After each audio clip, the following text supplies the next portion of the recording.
think we're ready to go. We're letting the last person in from the waiting room and you're good to go at Mr. Short. Anytime you're ready.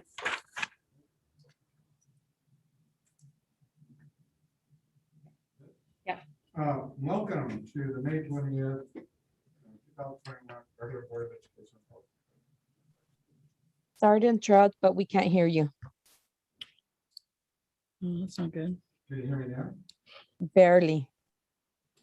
Can you hear me now? No. Well, We're looking at it. test. Test.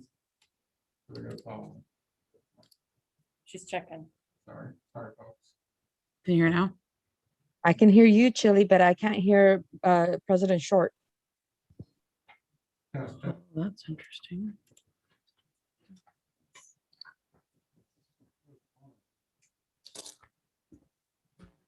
Is that test? Oh, yes, much better. Thank you. Okay, thank you. Apologize for that little technical difficulties.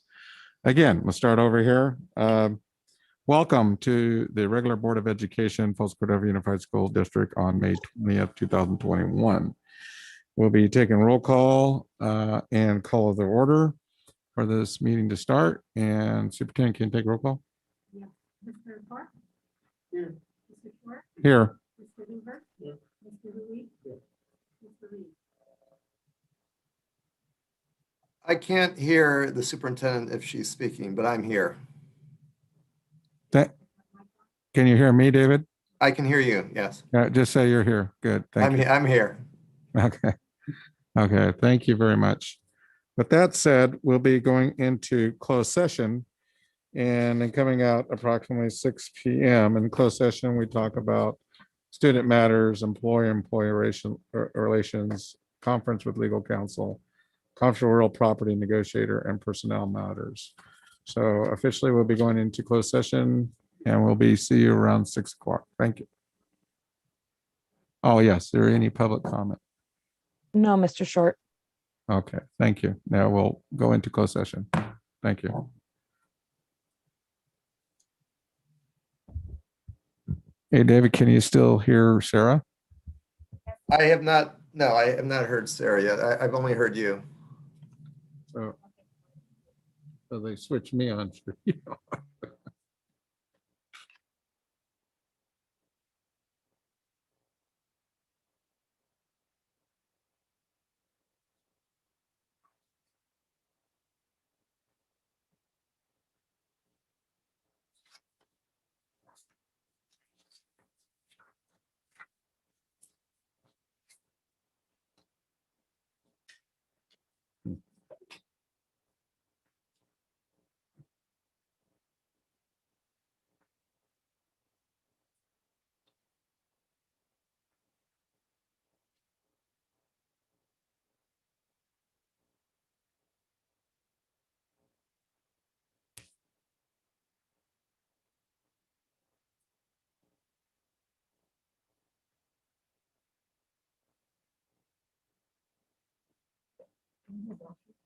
Yeah. Can you still hear me? Yes, I can hear Mr. Short. He was the only one we can hear. I couldn't hear any of the other board members or Dr. Koligian. Can you hear me? Yes. Can you hear me? Yes. David, can you hear me now? Oh, that's better. He's in the breakout room, Sarah.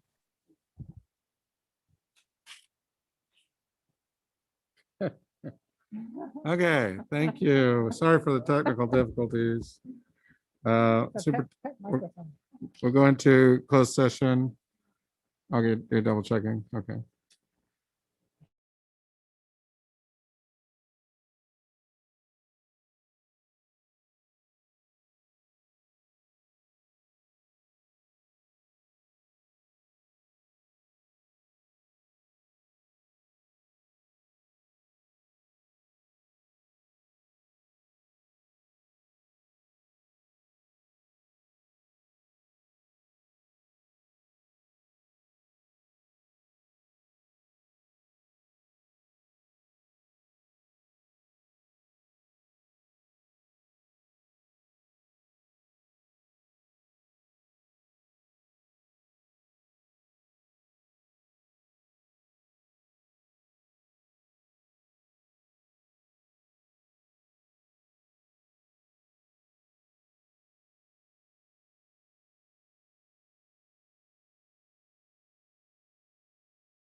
Good evening. Thank you back from our closed session. I apologize for our little overage end of the year. A lot of business to take care of, so I apologize again. But welcome back to the regular Board of Education meeting on May 20th, Folsom Cordova Unified School District.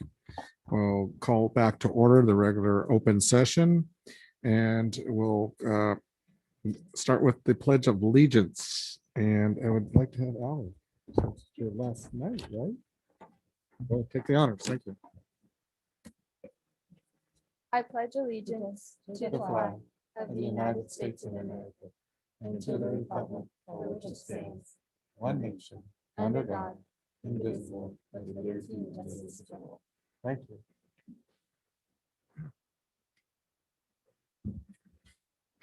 With that said, we're going to move out to reporting out the closed session. Superintendent. No action to report out of closed session, Mr. Short. Okay, thank you. Moving on to item 6, specials presentations. Item A, thank you to the student board member, Ali Gallants, Superintendent. Thank you, President Short. And it is my honor to take this moment to recognize our student board member, Miss Ali Gallant. She is completing her year as Student Advisory Board President and representative to the board, representing all of our middle and high school students. She has done a phenomenal job amplifying student voice over this past year. And this certificate of appreciation comes from our board and our district staff to Ali Gallant, student board member 2020 to 21, for outstanding service to the Board of Education, the Student Advisory Board, and the students of the district. Ali, you've done a great job on this board. I really appreciate how you have stepped into the space and you make sure that you're responding on behalf of students on topics that are associated with how some of these decisions can impact yourself and peers. And that's exactly what we wanted student advisory board members to be doing. And you've modeled that very well as been a leader on academically, athletically, in the visual and performing arts. So you have gone above and beyond, and we know that you're going to be successful in all of your future endeavors, especially with the experiences that you've had and are taking with you. So again, congratulations. Thank you for your wonderful service on our board this last year. Thank you. Thank you. so much.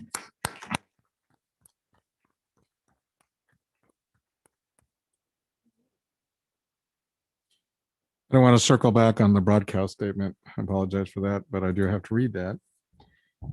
This broadcast is recorded and is being made at the direction of the board, and the broadcast may capture images and sounds of this attending the meeting. In response to the COVID-19 pandemic, Governor Newsom issued Executive Order N 2920, which temporarily suspends provisions of the Brown Act relating to public meetings. As such, the Folsom Cordova Unified School District board members will be conducting open session board meetings via Zoom video conferencing. The meetings will be live streamed on the district's YouTube channel. The public's health and well-being are the top priority for the Board of Trustees of Folsom Cordova Unified School District, and you are urged to take all appropriate health and safety precautions. Public comments is encouraged. It can be done in writing during the virtual board meeting using the raised hand feature on Zoom. Folsom Cordova Unified School District Board Policy 1330 promotes mutual respect, civility, and orderly conduct among employees, parents, and the public. We will treat staff, parents, and members of the public with respect and expect the same in return. If any member of the public uses obscenities or communicates in a demanding, loud, insulting, and or demeaning manner, the board will calmly and politely admonish the person to communicate civilly. Speakers who wish to make public comment to the board in Spanish or Russian will have their comments translated to English. Written comments were accepted until 3 p.m. today. These comments were emailed to the board prior to the board meeting for review and will not be read out loud during the meeting. At the direction of the board, the superintendent will call roll to acknowledge the board received all electronic comments submitted by 3 p.m. today as it pertains to today's board meeting. Superintendent, can you call the roll? Yes, Mr. Clark, Here. Mr. Short, Yes. Mr. Hoover, Aye. Mr. Hui. Aye. Mr. Reed Aye. and Ms. Gallant. Aye. Motion carries. Okay, thank you for that. Back to the special presentation, item B, Career Technical Education Program Superintendent. Yes, this evening we have a presentation by our coordinator of career technical education programs, Miss Alicia Cadell. She's going to be highlighting CTE programs of study that have been taking place over this course of the last year at our high schools. Miss Cadell, welcome.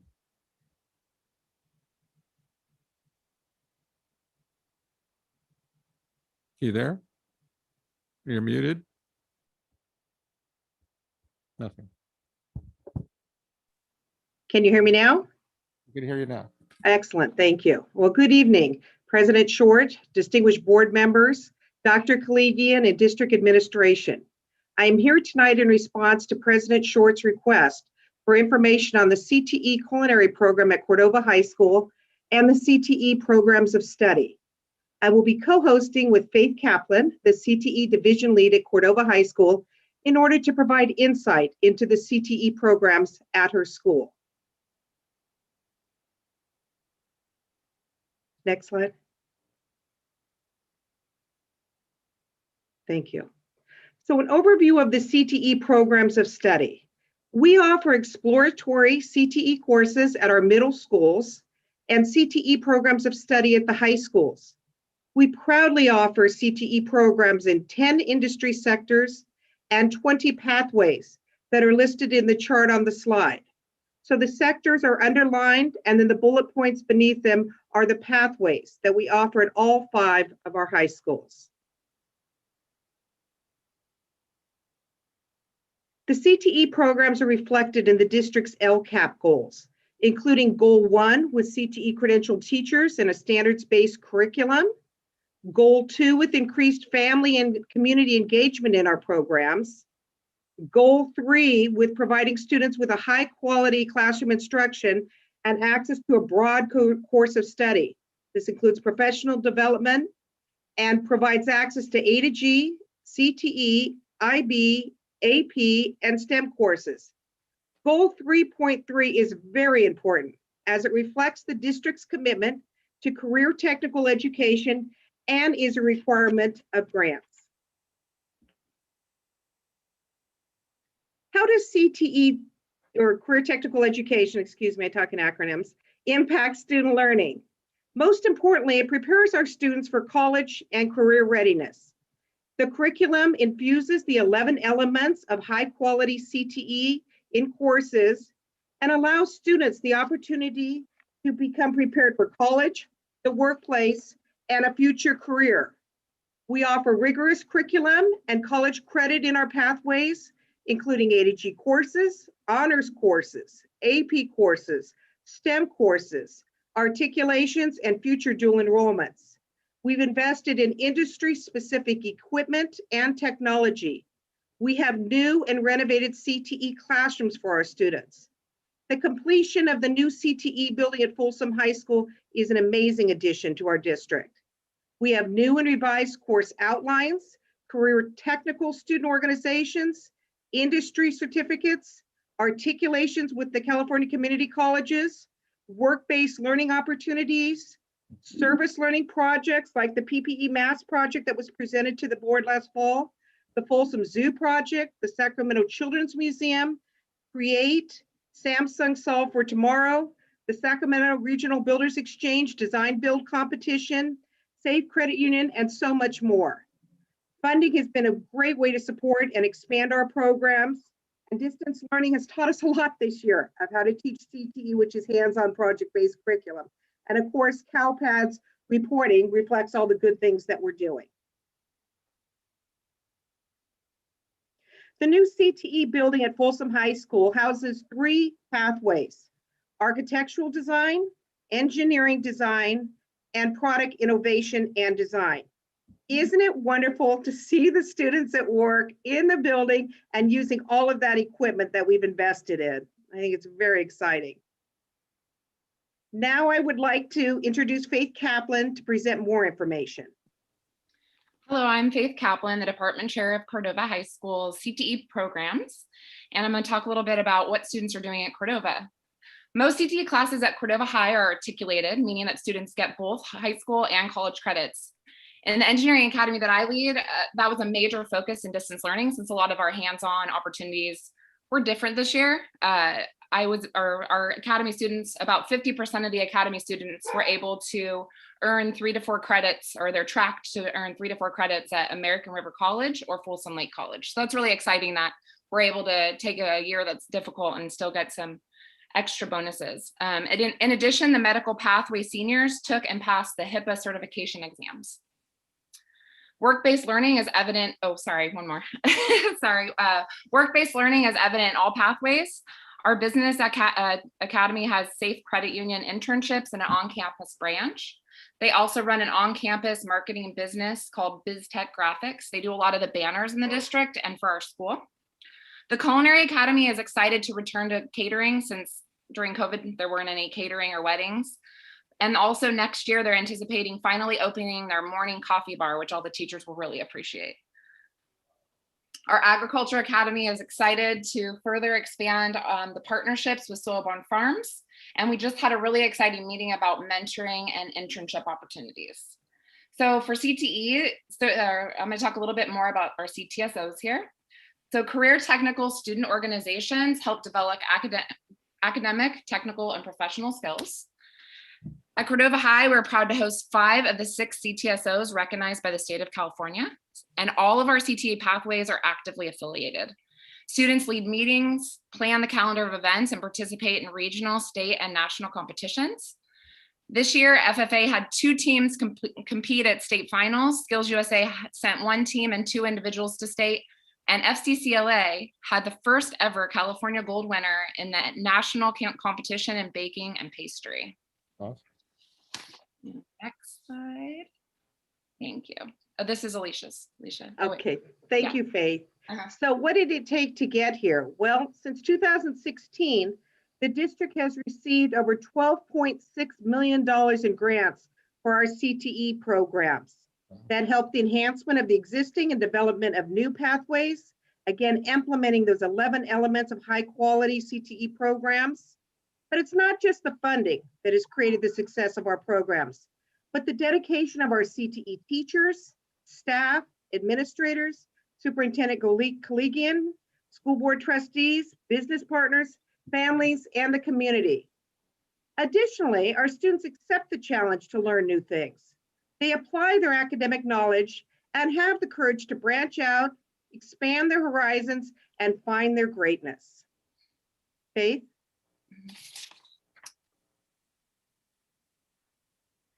So here's a lot of different pictures from all of our pathways.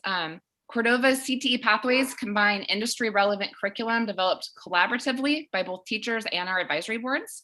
And in these pictures, you can see students participating in engaging hands-on activities, both on campus and off campus, and solving real world problems, including addressing homelessness and building exhibits for the Sacramento Children's Museum.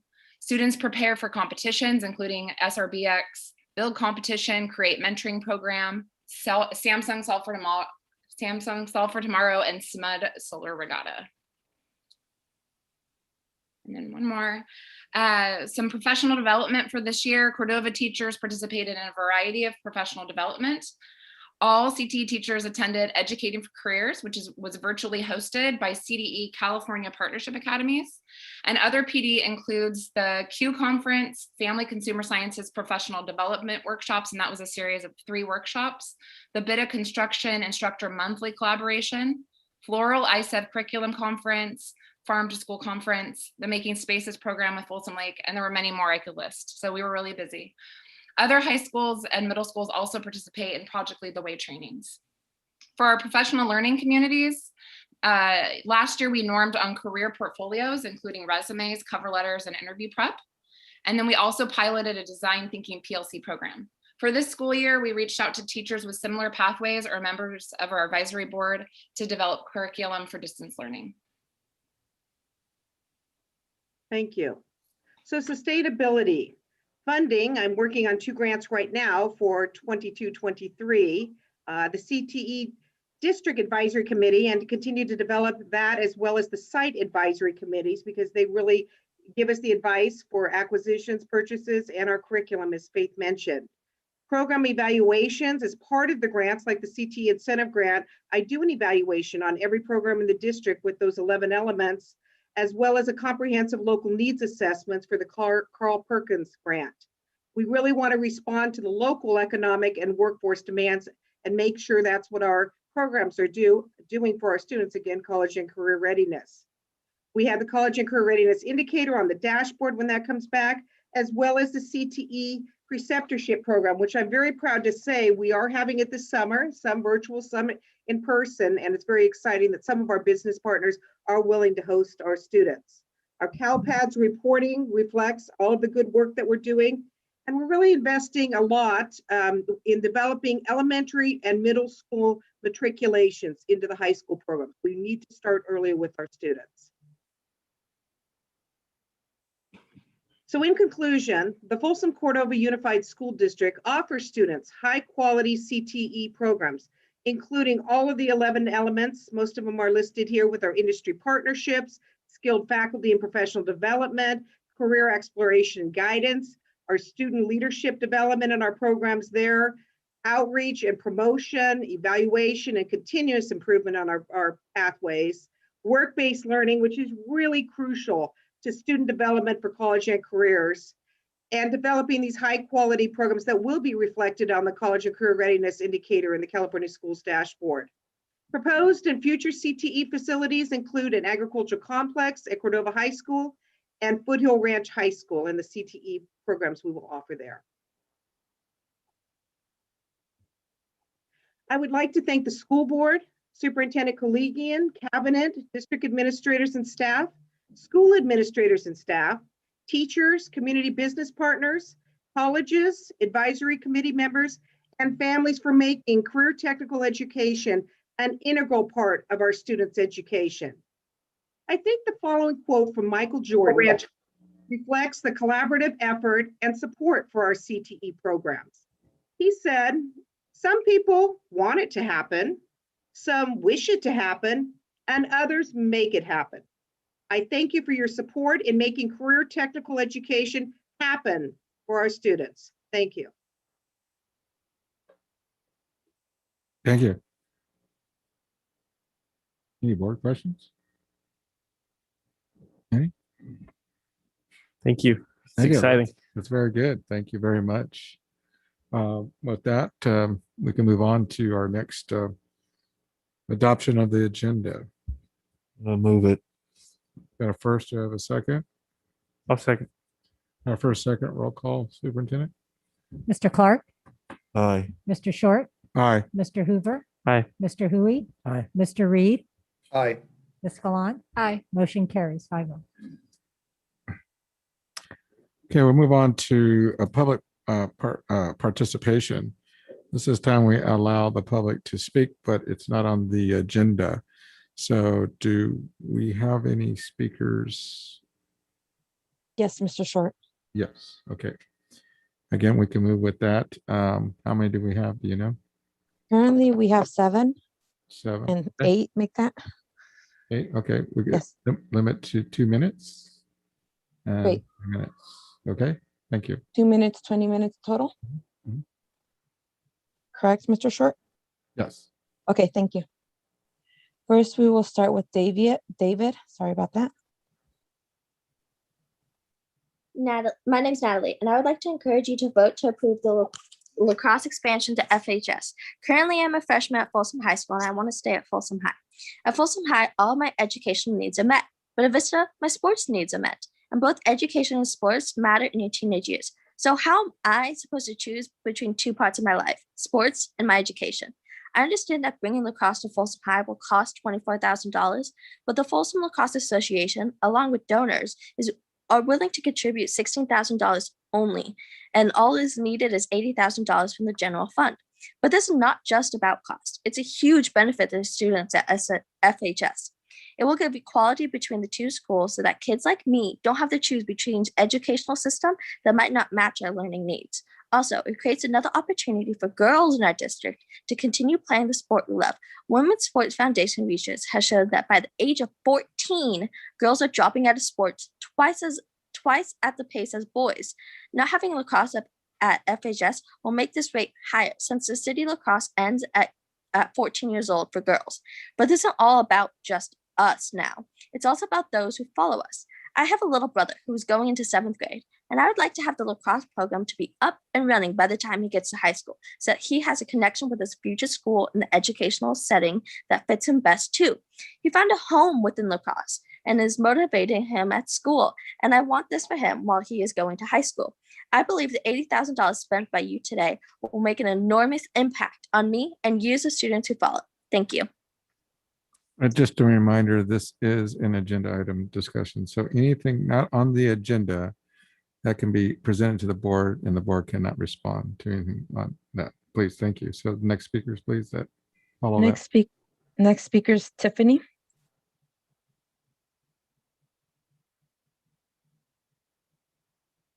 Hi, can you hear me okay? Yes. Yeah. Is this not on the agenda? Oh, this is regards to bringing lacrosse to Folsom High School. So that's on the agenda. So we'll wait. Yes. Until that. Thank you. Next. Okay. My name is Yeah, no, I don't think they're understanding. So, folks, anybody that wants to do participate in public speaking at this point is not on the agenda. Approach the board, and the board cannot respond to it. So please, the next speaker, if it's not on the agenda, can speak. Terry.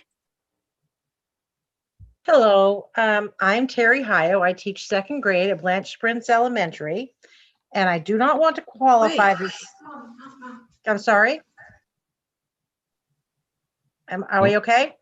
Yeah, we can hear you. Okay, so I don't want to qualify this statement in regards to COVID, other than to state, I am so glad we have the funds we need to support our students this summer under the learning loss mitigation, AKA summer school. I am really impressed with how the district has stepped up to address this issue. And I want to publicly and personally thank the following 3 people: Carrie Bjork, Stephanie Hammer, and Pam Owen. They have done an outstanding job in rolling this out, and it doesn't go unnoticed. And I want them to know, although I'm one person speaking, I'm speaking for many of the teachers. We are so impressed with the rollout of this and what the job is being done by these women. And I want you all to know that. Thank you, gentlemen. Have a good night. Thank you. Next speaker. Next, we have a screen name Jay Payne. Hey, Jane, is this not on the agenda? Hi, this is about school nursing. Okay. Please proceed. Hi, I'm Jackie Payne, a school nurse. School nurses are on the front lines of health and safety for both students and staff, and we have played a critical role protecting everyone from the dangers of the pandemic. This has imposed additional workload, stress, and time beyond our already extensive responsibilities. Time and again, the nurses rose to the occasion and did what was necessary to protect the health of the school populace. We were called upon during vacation days, weekends, and nights. At any hour, we made ourselves available 7 days a week. School nurses became the go-to resource and expert advisors for not only parents, but coworkers as well. We physically came into work during the pandemic to perform health assessments for IEPs, yet were not compensated for the time and risk like psychologists and counselors. Current pay and benefits offered by FCUSD do not reflect the value of services provided by nursing staff, nor respect the monumental efforts taken on behalf of the district. It is demoralizing that school nurses are not adequately compensated for our immense efforts to keep the schools, students, staff, and community safe. I am requesting that the board support the following: a competitive salary increase for nurses at all pay scale steps, reimbursement for the cost of the school nurse credential program, compensation for overtime work related to contact tracing, credit for extra time work to be included towards the 5 years necessary for investment, pay scale credit for nursing experience and coursework outside of the school setting, including back pay prior to years worked, have the ability to collect Social Security and STRS pension. I hope the board and superintendent realize the tremendous value of the nursing staff and take these actions to ensure fair compensation, increase retention of, and improve recruitment of new staff. Thank you so much for your time and for taking my comment. Thank you. Next speaker. Next, we have Chelsea. Chelsea, is this not on the agenda? Correct. Okay, go ahead. Thank you. My name is Chelsea Gaynor, and I have been a teacher at Mitchell Middle School for 6 years. I serve as my school's student council advisor, web program coordinator, and as a district equity leader. I am speaking today to urge you to voice your support for FCEA's current bargaining offer. As you know, the past year has been challenging for everyone involved in education. Teachers have bent over backwards to reinvent learning, create accessible lessons, and to find ways to be engaging despite teaching through a Teams screen. All students deserve to learn and to feel loved and supported, despite the challenges of a global pandemic, and teachers have done their best to provide this. In September, about a month into the school year, I found myself spending outrageous amounts of time outside of my contracted hours preparing for my distance learning classes. I took it upon myself to keep a log of all the extra time I was spending. I've sent the log to the board members if you'd like to take a look at the details. We all know teaching requires some time and effort beyond the bell, but reviewing the data was shocking. Without counting the numerous times I worked before school and straight through lunch, not to mention all the occasions I simply forgot to log my time, I spent over 137 hours outside my contracted work schedule this school year. This adds up to almost 20 full contract days that I have been working without any sort of compensation. I share this data with you today not to boast or to seek your sympathy, but because I feel disrespected and undervalued when the district does not bring reasonable offers to the bargaining table, despite the windfall of funding that has been gifted to the district. Teachers have stepped up time and time again this school year to support our students. We will continue to step up time and time again for our students because we love them and are invested in their learning. We just wish we felt similar dedication from the district to our teaching staff. I hope you will consider these facts and advocate for the district to accept the. Okay, thank you. Time ran out. Next speaker, Next, we have Casey. Casey, is this not on the agenda? Correct. Okay, thank you. Go ahead. Members of the board, 2 weeks ago during Teacher Appreciation Week, you shared your praise for all the hard work teachers have done for our students and community this year. Given the year that we've had, your rescinding of our legally negotiated MOUs without cause, your delay to action items, and your insistence that we should do even more with even less as you attempt to balance the budget on the backs of the teachers, well, your words just aren't enough. Today, prior to closed session, FCEA stood in solidarity with CSEA, who have also been without a contract this entire school year. We did this outside of contract time at our shared place of business. 2 weeks ago, all 5 of you praised us. This week, we saw only 2 of you walk through that front door. Where were the others? Why didn't you, as elected officials, meet with key stakeholders and concerned constituents? Of the 2 who did walk through the front door, only one, Mr. Clark, spoke with us. We celebrate and welcome this. We appreciate the example you set by your action. Thank you, Mr. Clark, for your outreach efforts, phone communication, and open ear. The other board member who walked through the front door didn't even stop to speak with the teacher who stood directly at the door. Chelsea is an amazing teacher who left work at 4:45 to be at the district office in time to meet with you. You can all praise us through a Zoom screen when the calendar tells you to, but let's be real, those words just aren't enough. Words of praise don't outfit our classrooms with new supplies. Words of praise don't pay teachers and their families copays. Words of praise don't keep up with COLA. When the cost of living changes, so too should pay. I can't fill my gas tank with words of praise. Quite frankly, we don't need your words of praise. What we do need and expect are your words of action in terms of the FCEA contract before you. Approve it. Use your words there. Step up and honor COLA as it was designed to function. Approve the 5%. And then turn around and do the same for our siblings in CSEA. They are on the front lines in ways you will never know. Don't give us your praise. Give us our raise. Thank you. Next speaker, please. Next, we have Tony. Tony, is this not part of the agenda? Correct. Okay, go ahead. Thank you.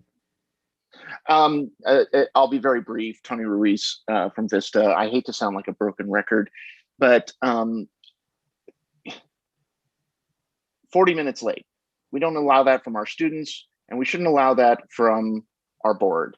And it's doubly kind of insulting when people are cut off, or maybe they don't understand the protocol and they're scolded for that.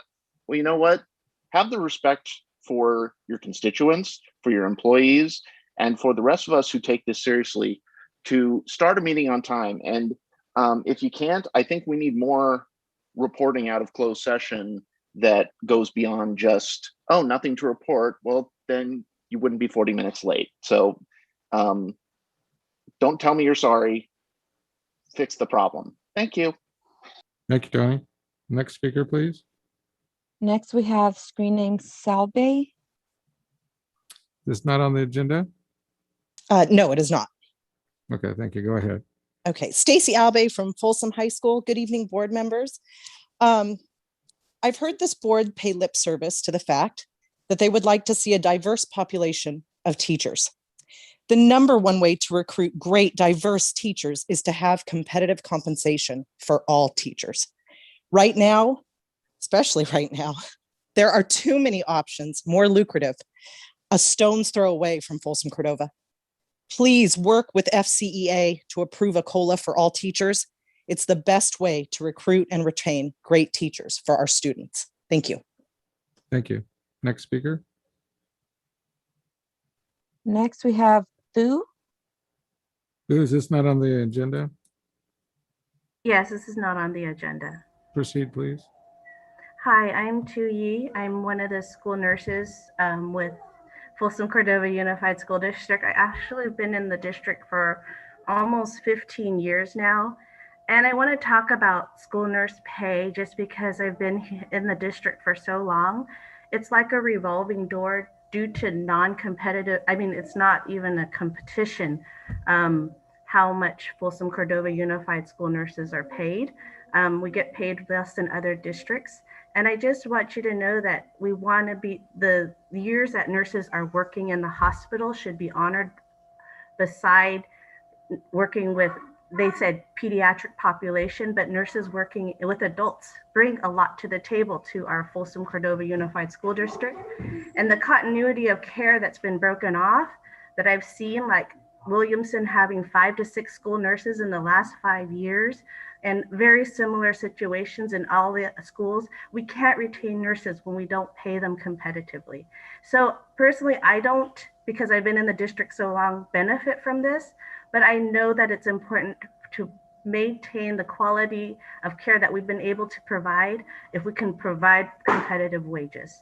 And so that's essentially it. And we were able to do a lot this year. We were able to do the vision and hearing screening mandate, which no other district in Sacramento County seemed to be able to do like we have. And we've been able to screen over 3,200 children for vision and hearing and refer over 375 kids for that. These are things that we can do if we're able to maintain the care through competitive wages of school nurses. That's all. Thank you. Next speaker, please. Next, we have screen name NW. NW, is this on the agenda or not? No, it is not. Thank you. Proceed. My name is Nancy. I work at Cordova High School. I'm a teacher. I teach Spanish there, and my children attend Folsom Cordova schools. And I'm calling because a lot of my children's teachers are leaving education for either retirement or other reasons. And I would really like to have colleagues that are committed to education, as I know many of our FCUSD teachers are. And the only way to do that is to respect our profession, our hard work and our labor. You've heard about all of the excellent things going on in our district. Please, please advocate for this COLA so that we can recruit and retain quality teachers for all students. Thank you. Thank you. Next speaker. No more speakers, Mr. Short. Thank you. Thank you very much for all your comments. Moving on to the reports of organization, Student Advisory Board. Good evening. The Student Advisory Board has officially closed out our 2020 to 2021 school year. I would just like to take a few moments to highlight the accomplishments of the Student Advisory Board. I'm so proud of all of our SAB reps and their grit, determination, and willingness to go the extra mile in the midst of distance learning and the pandemic that has drastically impacted the lives of all students. This year, SAB has given feedback concerning distance learning and new forms of learning in the midst of the pandemic, and we have heavily discussed the importance of having mental health support in our school. SAB has also produced 3 videos that offer guidance on how to thrive and be productive in distance learning, as well as offering different tips on keeping a positive mindset and preserving mental health in a time of such stress. SAB then went on to produce a virtual talent show where we were able to highlight some of our students for their talent and hard work. Lastly, SAB discussed the LCAP, so specifically some of the things that we would like to see be improved in our district and some of the things that we love having in our district. It was an honor to serve as SAB president, and I am excited for our SAB reps, and our new SAB president to continue on the Student Advisory Board legacy. With that said, I am excited to announce that the Student Advisory Board has chosen Alice Gow as our newly elected SAB president and student board member. Alice is a current junior at Folsom High School. Her accomplishments include being captain of the varsity tennis team, being a member of the academic decathlon team for the past 3 years, and co-founding a nonprofit dedicated to high schoolers teaching elementary school students complex STEM topics that aren't taught in school. Alice, I am so excited for you, and I know that you will make an amazing student board member and SAB president. And I believe Alice is on the Zoom call. If you want to say a couple words, Alice. Please do. Alice, are you there? Oh, yeah, sorry. I'm Alice. I'm really excited to have the opportunity to represent my fellow students this year, especially those that are generally underrepresented. And I hope I can do a greater job as Allie has done this year and bring a new perspective to the board. Thank you for this opportunity. Welcome aboard, Alice. We're looking forward to meeting you. Thank you. Thank you Thank very you. much. Welcome, Alice. Okay, moving on to the next report, California School Employees Association. Good evening, school board members and Dr. Collegian. This is Rob Thomas, CSEA Chapter President. First, thank you to student board member Ali Gallant. You serve the students with distinction, and it's clear you are on your way to a very bright future. Second, I wanted to give a giant shout out to our awesome CSEA members who showed up this afternoon to remind you that classified employees are essential and that we deserve a fair and equitable raise. Thank you, Team CSEA.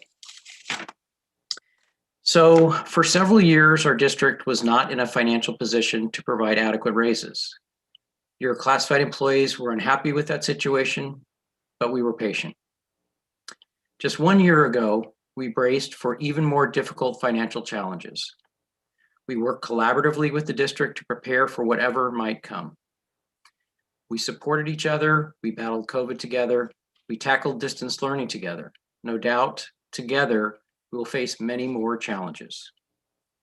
Today, however, based upon record state revenues and the governor's May revise, we are in a significantly better financial situation.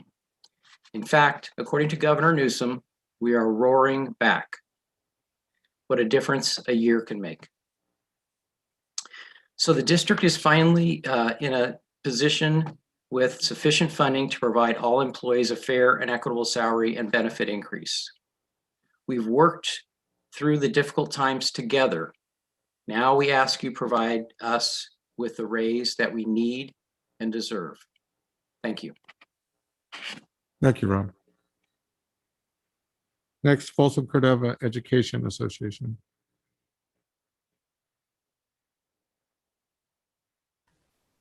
Hello, we have a PowerPoint. Kelly, are you going to run it?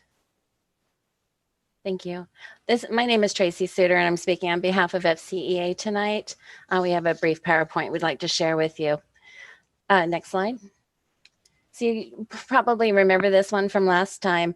Then I joined the negotiation team in August, and ever since I've spent untold hours working with both the district and FCEA, trying to come to ways of handling all the unexpected challenges that COVID has presented for our district.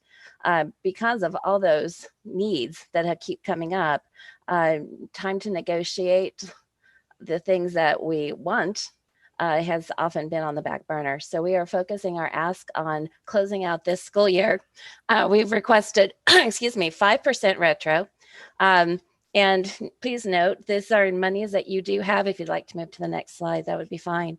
The next slide, you might also remember between 2018-19 and the 2019-20 years on our unaudited actuals, there was over 12 million additional numbers that rolled into our unrestricted reserves at the end of the year. Our ask is less than 40% of that. Next slide, please. We also want to take a look at the broader picture. So you can see in the table that our unrestricted reserves are growing. Based on the projections in our second interim, they look like they're continuing to grow. At the same time, as Rob mentioned, our COLA has kind of been all over the place. But if you focus on the COLA received by FCEA, 2.7%, 0.5 to teach to the FCEA, 3.26 in 1920, 0.5 to FCEA. 2021 was an interesting year. 21-22, the May revise included 5.07 in its estimate. Where is our money going to go? Where are we putting that money? It doesn't seem to be invested in salaries of your staff. Is it going to the unrestricted reserves? Next slide, please. So just to, again, document what Rob was talking about, in our second interim report, we had a reported revenue that really doesn't include everything. It didn't include the latest COVID monies coming to the district, which means that there are things currently in our budget which will be covered through one-time monies, which frees up additional funds. And I'm hoping that they don't show up in the unrestricted reserves. Next slide, please.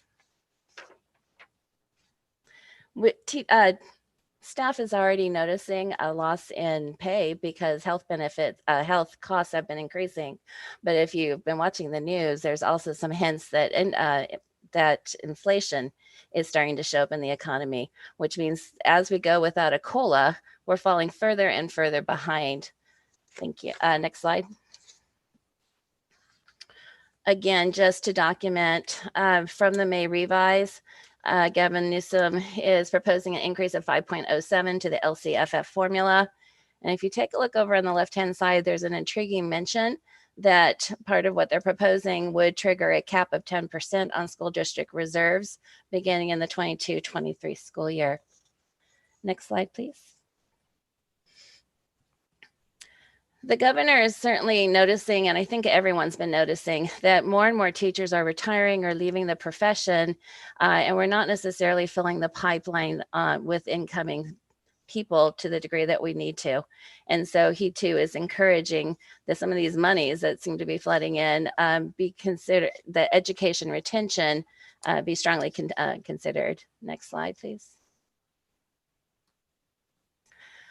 So just to put a final point on the 21-22 school year, that 5.07 LCFF COLA that we're anticipating based on our ADA, which is going to be held harmless, it's 9.4 million, thereabouts, additional monies from COLA alone. Next slide, please. As several speakers noted, you have a resolution recognizing FCUSD employees in your agenda tonight. And I think anyone who has lost sleep worrying about meeting the emotional and needs of their students, who has cried over Zoom or web or other forms of technology that seem to update overnight again, or failed to work the way that you thought they would when you spent hours on the weekend preparing your materials and lessons. It's been a long year.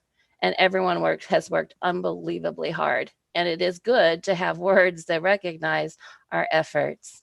Next slide, please. I believe I speak for not just FCEA, but all of your employee groups. Words are nice. We would like money, and we expect money. When we look at your budget, it is a statement of values.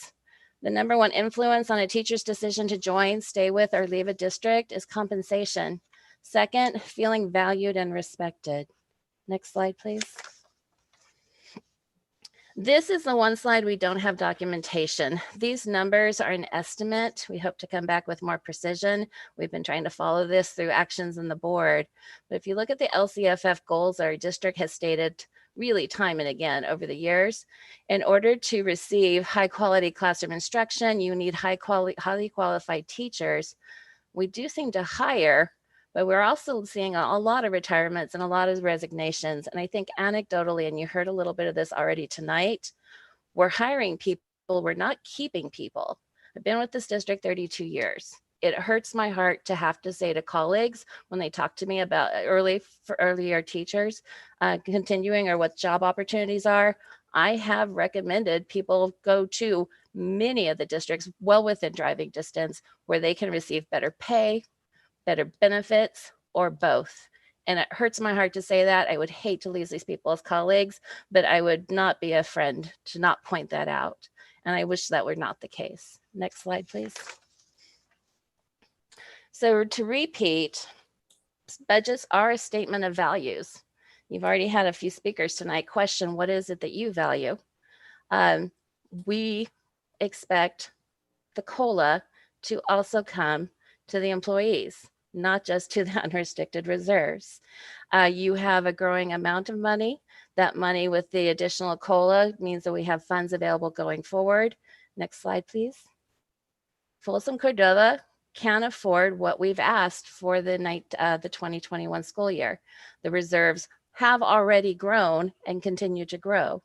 The COLA projections are increasing. Budgets are a statement of values. They're a statement of respect. The district can't afford FCEA's ask. Thank you.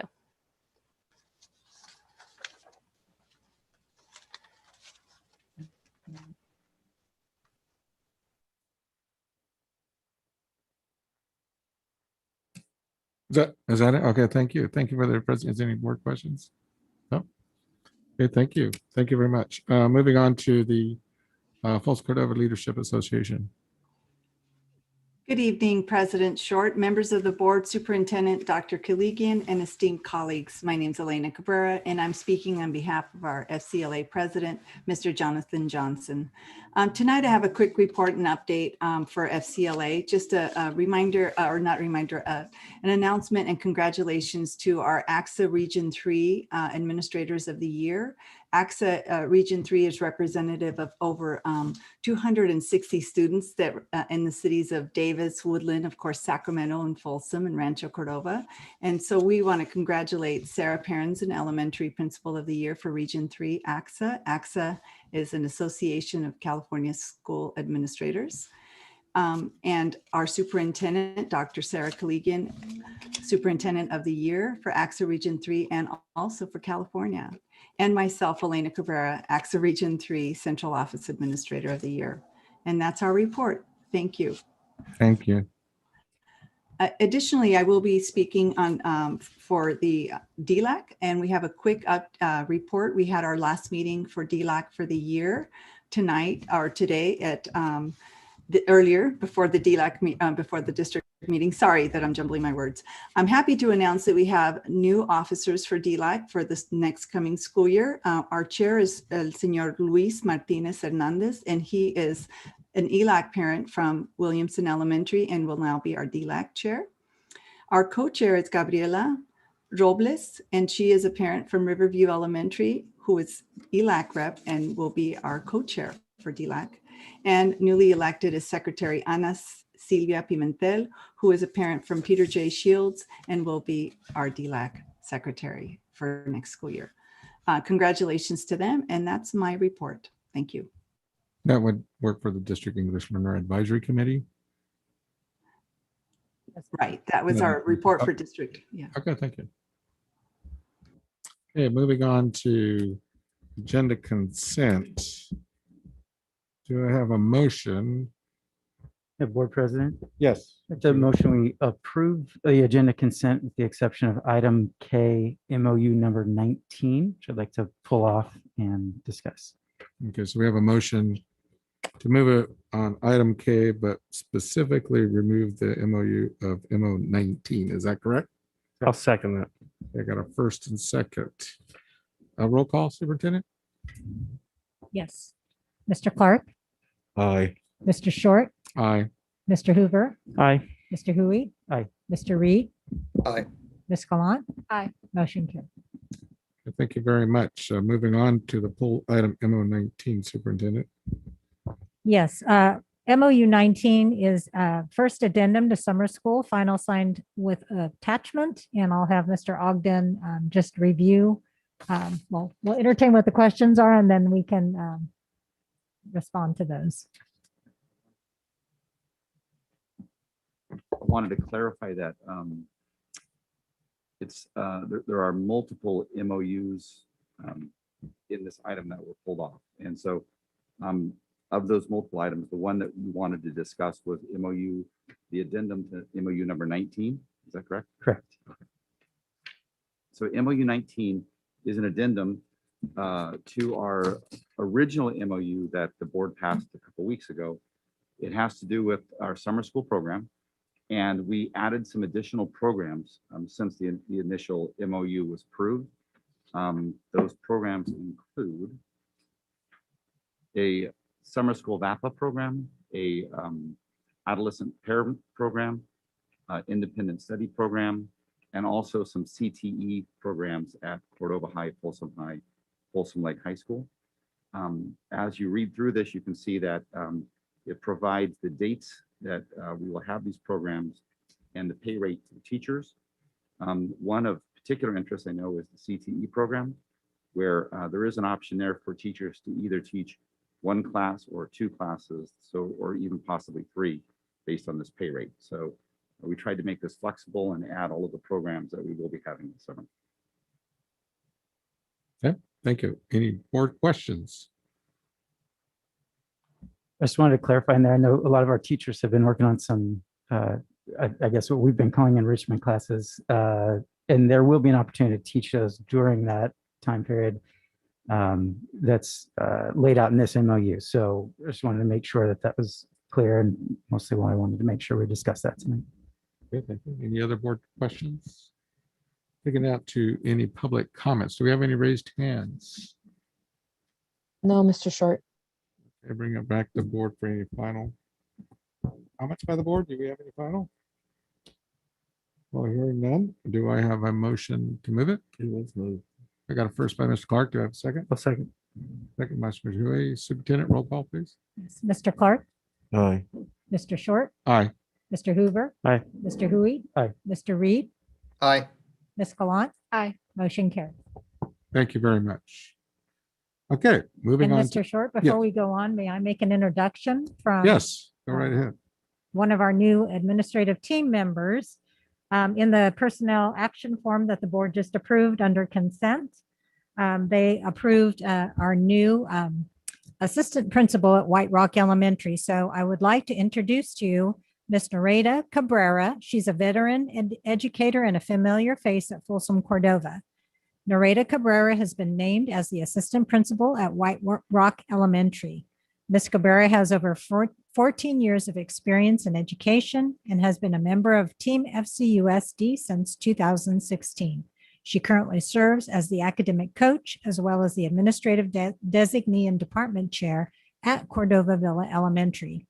In addition to being fluent in Spanish, Ms. Cabrera serves on Cordova Villa's ELAC and is a leader for positive behavior supports, PBIS, and PLCs and multi-tiered systems of support.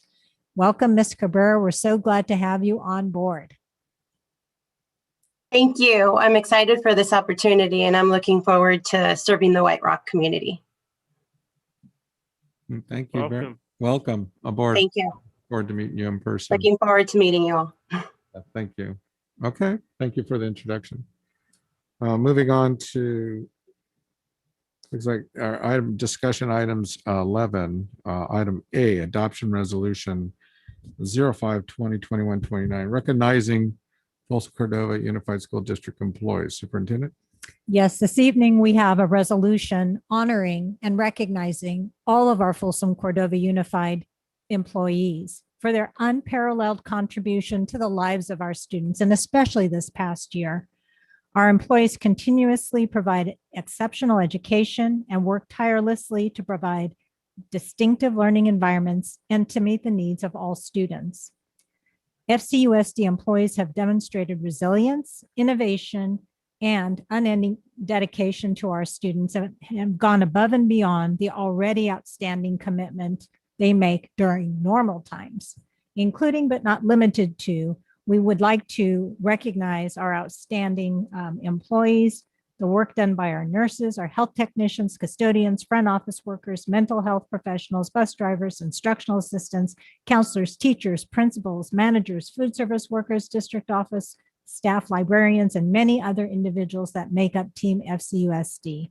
So please join me in recognizing and honoring our FCUSD employees with this board resolution.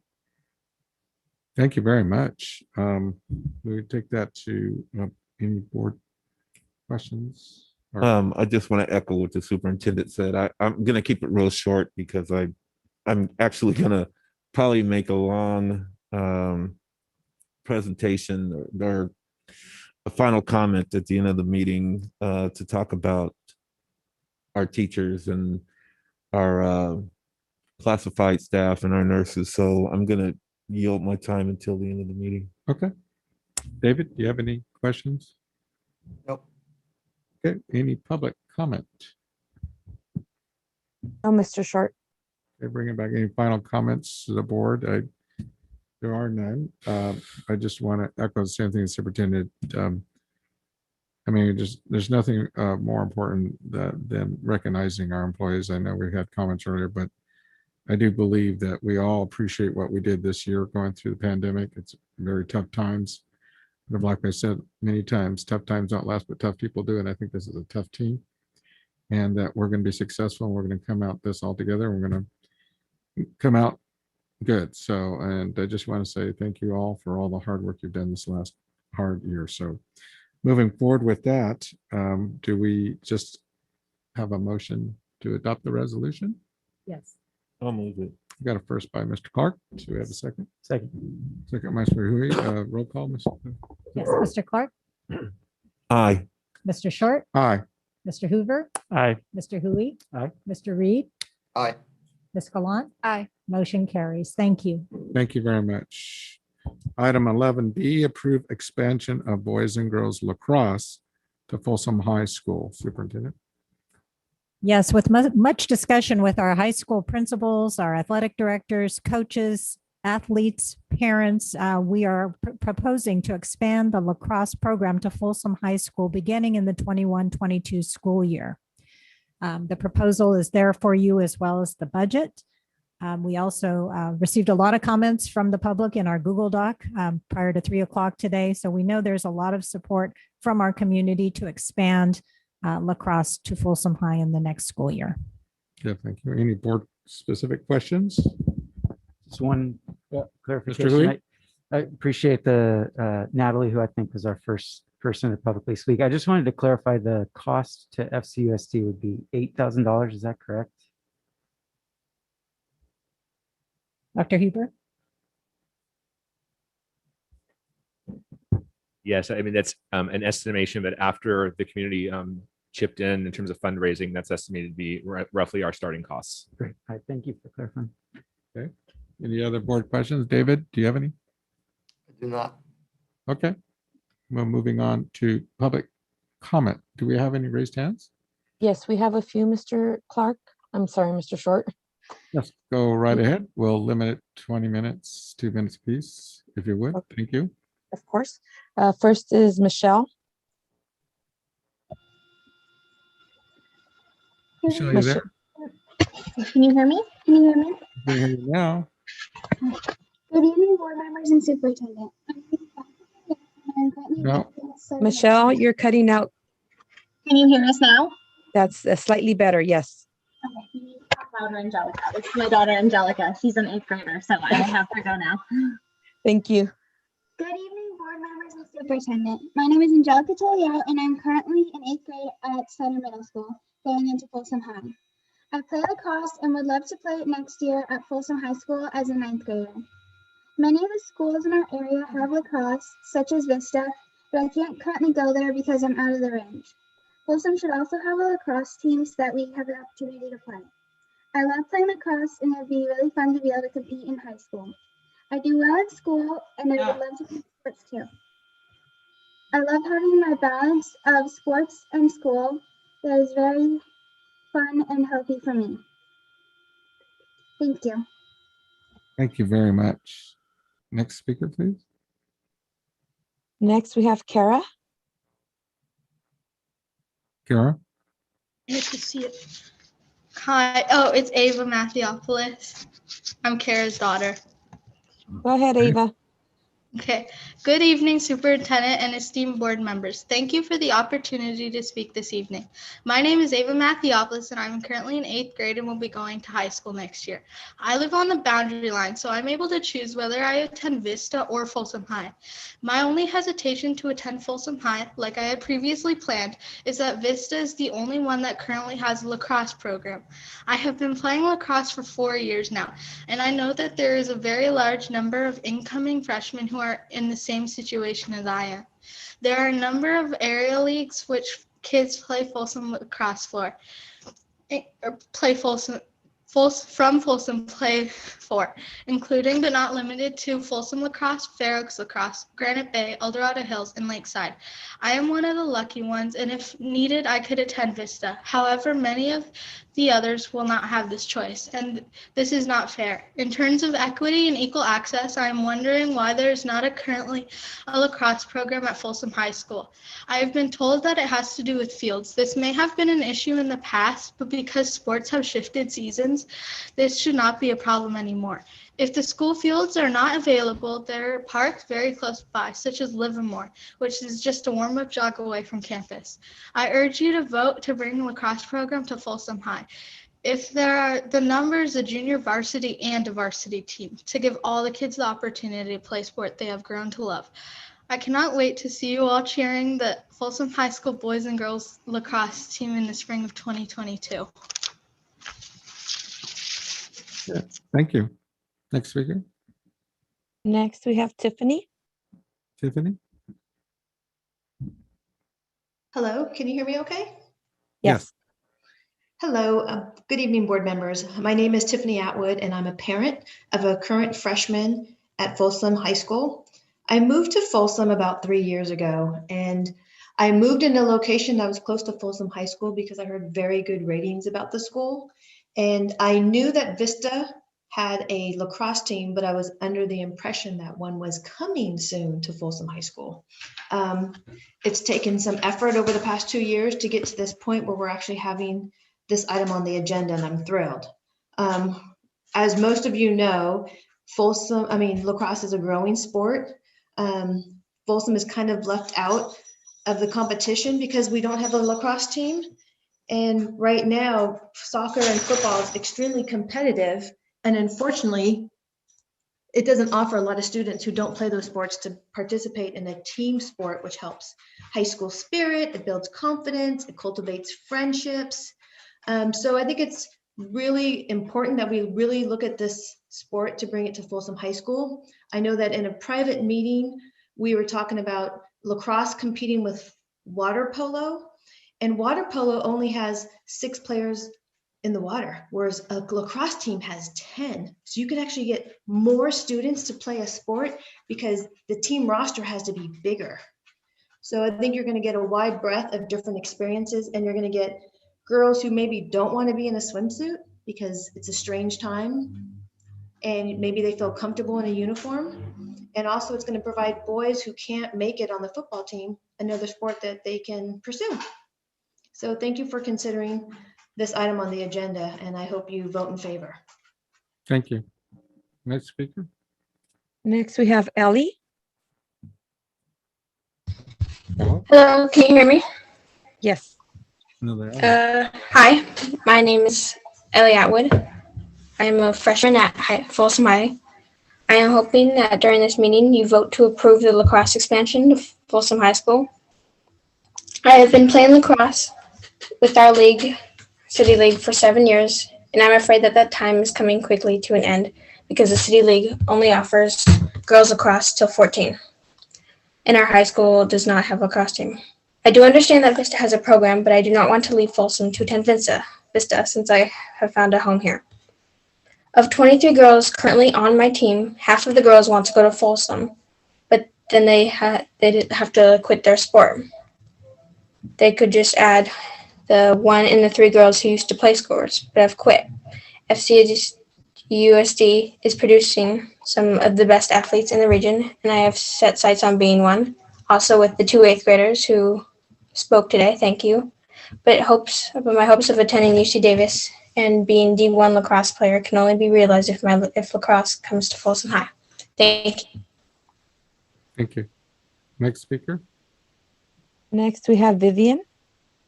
Vivian. Hello, can you hear me? Yes, Can you Vivian. Speak up a little bit. Okay. Hi, my name is Vivian Hermanson, and I'm currently a student at Sutter Middle School. I will be attending FHS next year, and I'm here to argue for a lacrosse team at Folsom. As the girls here have previously stated, lacrosse is a big part of a lot of the students' lives, and unless families are willing to spend copious amounts of money to play on a competitive team, many of the lacrosse players' careers are over by the time they turn 14. It would be amazing if we were allowed to continue to explore our passion. As Ava previously mentioned, field space was once an issue. However, as teams have shifted into seasons that are no longer near lacrosse, field space has opened up. The only major team that we would be competing with is the field and track team. And if that does become a problem with field space, we would be able to visit one of the many parks surrounding Folsom High campus. Livermore Park is only a 5-minute jog from campus, and it would be very easy to get there. Please consider adding a lacrosse team to Folsom High. Thank you for your time. Thank you. Next speaker. No more speakers, Mr. Short. I want to thank each and one of you for your comments. They're greatly appreciated. We're bringing it back to the board for final board comments. Any final board comments? I would just say I appreciate all of you students for speaking up and voicing your opinion. I love to hear from you all, and I would be happy to approve the lacrosse program. Thank you, Mr. Yeah, I just want to echo that. I'm super excited. I know we wanted to see this come to Folsom High for a long time, and excited that it's finally becoming a reality. Happy to support it. Okay. Yeah. Likewise, this seems like a very good idea, and I think we'll be all supporting this tonight once we take the vote. So, with that said, Really quickly, could I jump in for just a second? Yes. Do you want to make a comment? Apologies. I think I need to clarify because the question about cost. It is $8,000 in terms of our first year, but by second year, both JV and varsity teams, girls and boys, everything would be going. So it would be approximately double at that point. That goes to 16. So I want to make sure that we had clarified that. Okay. Thank you. There'll be ongoing fundraising, correct? To help. Okay. Absolutely. Okay. Okay. With that said, do I have a motion? I'll move. First by Mr. Hoover. Do we have a second? Second. Second by Mr. Hui. Roll call. Yes, Mr. Clark, Aye. Mr. Short, Aye. Mr. Hoover, Aye. Mr. Hui, Aye. Mr. Reed, Aye. Ms. Gallant. Aye. Motion carries 5-0. Congratulations. We got it across. Look forward to seeing it. Okay, moving on to our item C, 11C, approve the expanded learning opportunities ELO grant plan. Superintendent. Yes, this evening we are bringing forward the Expanded Learning Opportunities Grant Plan, which is due to our county and state by June 1st. It must be adopted by our board prior to that, and it also must be comply with the requirements for the use of these funds. We're receiving approximately $13 million, and the possible uses are extending instructional learning time, accelerating progress to close learning gaps, integrated pupil supports, community learning hubs, supports for credit deficient pupils, academic services, and training for school staff. So we have both. We have a presentation that Ms. Crawford will be sharing with us, and we'll be recognizing the expanded learning program grants for both the district and for our charter. So with that, Ms. Crawford. Thank you. Thank you and good evening. So as Dr. Kaligian said, I'll be just a short PowerPoint to explain what the grant covers, what the allowable expenses are, and a little bit about what is actually on the template, which is the document that will be submitted. So the first slide just explains what the Expanded Learning Opportunities Grant is, or in short, like we do like to use our acronyms, ELO. So the Expanded Learning Opportunities Grant is a one-time funding source and it was created as part of SB 86.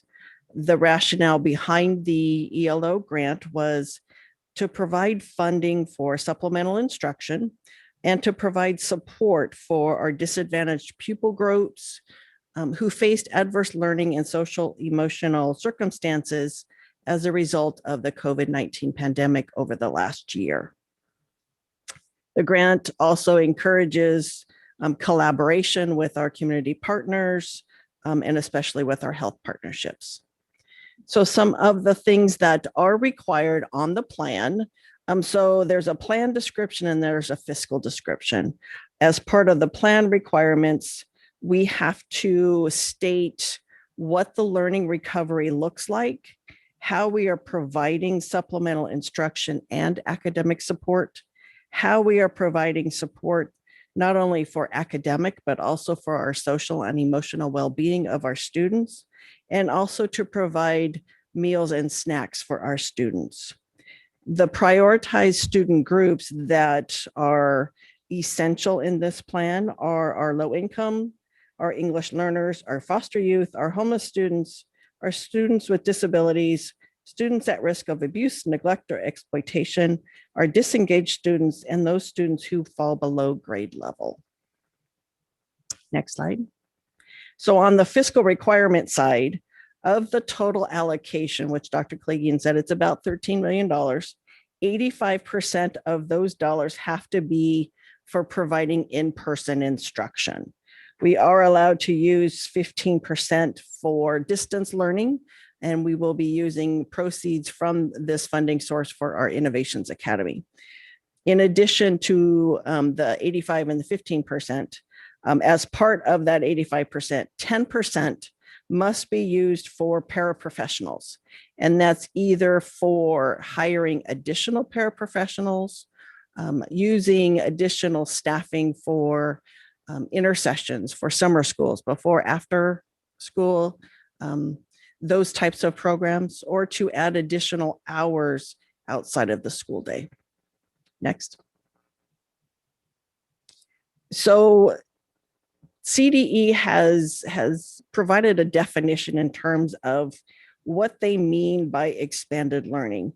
And it's a pretty definitive guideline. Basically, what the funding source is to be used for. It's for before school, after school, summer or intercession programs, programs that focus on students, and it's to help with the learning loss that our students have faced over the last year. And it's not only academic, as I said earlier, it's also social and emotional needs. So it's the intent to provide additional supports, not the normal supports and activities that we have during a regular school day, but it's activities and supports that are outside. It's additional supports and services. Next. So we've had multiple discussions with our stakeholders, and we did this in conjunction with discussions about the LCAP. So in March and April, we've met with our bargaining groups. We've met with our DLAC, our budget advisory committee. We've met with the superintendent's communication committee, and we've gathered quite a bit of feedback, and we'll go over that in the next couple of slides. And we've somewhat prioritized what those top ideas that came from the feedback that we received from stakeholders. And that's what we use to build our plan. And that's what we're using to develop our budget for next year. So tonight we are bringing the plan for adoption, and it does need to be approved before June 1st.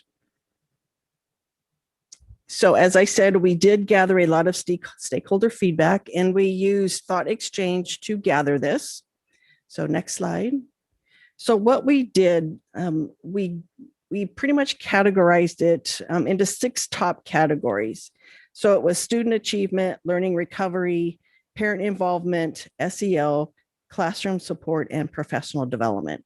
So of those 6 top categories, we had subcategories or sub goals in those top categories. So we tried to get a little bit more definition, a little bit more detailed in terms of what services or supports could be supported within those categories. So on this first page, we've got student achievement and learning recovery. So you'll see there's lots of academic type support. There's additional instruction, additional intervention support. There's also English language support, bilingual services, translations. And then there's also tutoring, flex time, small group instructions, and then summer school. Next. So part of the strategy with the AB 86 plan is not only a focus on students, it's also focusing on parents. And so part of the feedback that we received is, how do we also support our parents so that they can support their students? So there was lots of thoughts around additional classes for our parents, additional language skills so that we could help them learn how to help their children. Some of those supports need to be provided at home, so we need to give them the tools in order to do that. On the social, emotional, and equity piece, we've heard this from our other feedback or our other feedback from other forums. And this is the very much needed social, emotional, and equity counseling support, our mental health, wellness of staff and students, and then also having additional support for those students who are transitioning. So we have our 5th graders who are transitioning to middle school, our 9th graders who are transitioning to high school, and then looking at culturally represented readings. And this would be in the classroom and in the library. On the technology side, this would be to continue what we've started with the original funding of learning loss mitigation dollars, adding additional technology, especially in our Rancho Cordova schools, continuing with the software that we started this current year, and then working to provide additional broadband support. And this is also a statewide project that the governor is also proposing. So there will be additional outreach to try to make this happen. And then additional professional development. It's not just for classroom and curriculum. We also have English learning training, diversity training, additional PLC and RTI training, and quality first instruction. So in the plan, there are 7 top categories, and I've listed those here. So for each of these categories, in the description part, there's also a expenditure component. So as these are described, we also have to assign expenditures to them. So I'll go quickly through each of these 7, and then we'll talk a little bit about what the dollars look like. So the first one is extended instructional learning time. And as I said, this was not intended for normal school day. This was intended for outside the normal school day. So this would be adding additional days or minutes. So this could be before school, after school, summer school, or intersession. And it could be any ways of providing that instructional support. It could be homework clubs, tutoring, those kinds of things. Accelerating progress to close learning gaps. So this would be additional learning support such as tutoring, one-on-one or small learning group supports, additional learning recovery programs. And this would be more targeted for our English language learners, additional professional development, not only for our certificated, but also for our classified staff. Our integrated pupil supports. This is more on the health, counseling, and mental health services side. It is to provide additional access for school meals, before and after school programs, pupil trauma and social emotional learning supports, and then referrals for our families and our pupil needs. Community learning hubs. This is more technology driven. So this would be additional technology, software, high-speed internet, other academic supports that fall under those categories. Supports for credit deficient students. So this would be our students who are falling a little bit behind in terms of credit, who need extra credits in order to graduate or to promote to the next level, and to also increase students' eligibility for college.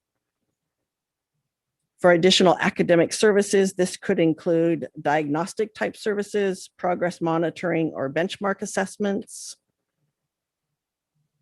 And then training for school staff. This is, we've talked already about professional development, but this is also additional professional development and training for trauma-informed practices and engaging our families in SEL needs. So in terms of the dollars, we have a little bit over $13 million for this particular funding source, and we have a year to spend it. So the calculation, it's divided into 3 pots of money, but the total of that is 13 million. And you'll see in that third box there, that 10% that I alluded to earlier, that is the amount that must be spent on paraprofessionals. And then the next slide is the charters portion. The charter gets a separate allocation, and theirs is a little bit smaller. And they'll be receiving a little over $80 million. It's the same calculation, same plan, some same types of services that must be offered, but they have a little bit different amount to spend, and we'll be spending it a little bit different. So when we took all of those priorities that came out of our feedback, we started making a list of what those proposed expenditures would look like. So as you can see, there's an awful lot of bullets on here. And what we found when we started adding dollars to this, we were quite a bit higher than $13 million. So you'll notice in the plan that we've identified $13 million in expenditures, but in the back section, we've identified, we'll be using our ESSER 2 and our ESSER 3 dollars to provide the rest of these proposed expenditures. These are very similar to what we proposed in our learning loss mitigation funds when we brought that plan to the board in September. So these will continue with the different one-time funding sources, and we'll include those in future plans. And any questions on that? Any board questions? Actually, it's really good. I don't have any. Any? Rhonda, that was a really good presentation. David, Thank do you you. have any? I do not. Just one. Go ahead. Rhonda, can any of these dollars be spent on employee costs, or is it just one-time spending? Or that might actually be a contradictory question. The funds are one-time in nature. Right. So they are intended for one-time purposes. They can be used for employees, but they would be for employees that we would be paying for summer school. It would be for employees who are working after school hours. If we offer intersessions in the fall and the winter, it would be for those, the time spent outside of the school day. Okay, thank you. Okay. Any public comments? Just one question. Okay, Mr. When we talk about intercessions, I'm assuming we're talking about credit recovery. Could that also include the enrichment classes that we had talked about a little bit earlier tonight? I'm looking at Dr. Huber for that one. Turning my microphone on. Yes. So there would be opportunities for those as well. Great. So we could have CTE classes or whatever teachers might want to come up with. Exactly. Thank you. Okay. Any other board questions? Okay. Moving on to public comment. We have any public comment? Any raised hands? None. Bring it back. Final board comments. If not, do I have a motion? Mr. President, I'd like to make a motion. Okay. Have Mr. Clark as first motion. Have a second. I'll move. Second. Sorry. A second. Superintendent, roll call. Mr. Clark, Aye. Mr. Short, Aye. Mr. Hoover, Aye. Mr. Hui, Aye. Mr. Reed, Aye. Ms. Gallant. Aye. Motion carries. Thank you. Thank you very much for the presentation and all the work you're going to be doing with this. Okay, moving on to item 11D, approve Assistant Superintendent Business Service Employment Contract. Superintendent. Yes, at our last board meeting, we approved the new Assistant Superintendent of Business Services, Mr. Sean Martin, who will be officially starting with Folsom Cordova July 1st. And coming forward tonight is the contract for Mr. Martin. It is a 3-year contract, and you have a copy of it there. If you have any questions, I'm happy to answer those. Any board questions? Yeah. Or any public comment? No, Mr. Short. Okay, bring it back to. I'll move. We have a motion by Mr. Hoover, a second. Second. Second by Mr. Hui. Roll call, Superintendent. Yes, Mr. Clark, Aye. Mr. Short, Aye. Mr. Hoover. Aye. Mr. Hui. Aye. Mr. Reed, Aye. Ms. Gallant. Aye. Motion carries. Thank you. Congratulations there. All right, moving on to item 12, discussion. Discussion only, no action. Item A, School Resource Officers, SR update, Superintendent. Yes, this discussion item is coming back to the board. Per board request, we have been discussing the future of SROs in Folsom Cordova, but we also are talking about student safety, both physical safety and emotional safety and well-being. And the request from the board was to seek stakeholder feedback the last time we brought an update to the board, which was in April. And there were some specific questions that the board asked, and we wanted to address responses to that, as well as responses from our stakeholder survey from our students, staff, parents, and administrators. So with that, I'll turn it over to Mr. Scott Meyer, and then Ms. Crawford will be following up later in the presentation. Mr. Meyer, welcome. Thank you. Good evening, members of the board, Dr. Kaligian. Yeah, so over the course of the past year, we've had multiple board meetings, stakeholder discussion groups.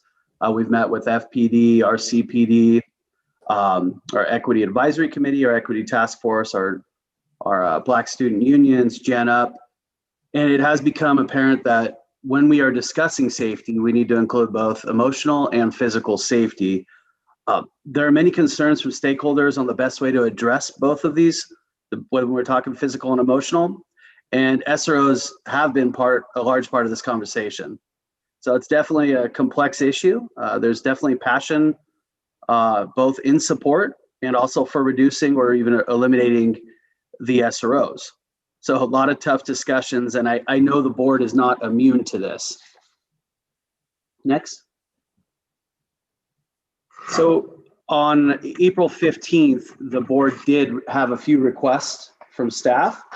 And that was, what is our district getting from our investment? Also getting some stakeholder feedback, finding out from our admin and staff, what kind of impact would we be looking at if we reduced or eliminated? And also what kind of coverage would the district be able to expect if we did not have SROs on campus? And then last, there was a question about cost analysis. Next.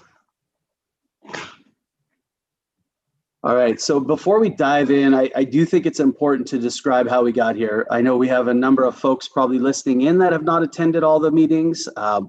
We have new staff members, and even board member Hui was not there for all the meetings. So in 2002 is when we started the SRO program. And back in January of 2020, staff met with sergeants from both police forces and all the SROs to talk about updating the MOU. It had never had any significant updates, and we were talking about changes where we kind of modernized it to fit the relationship building and just other areas when it is a police issue, when it is not.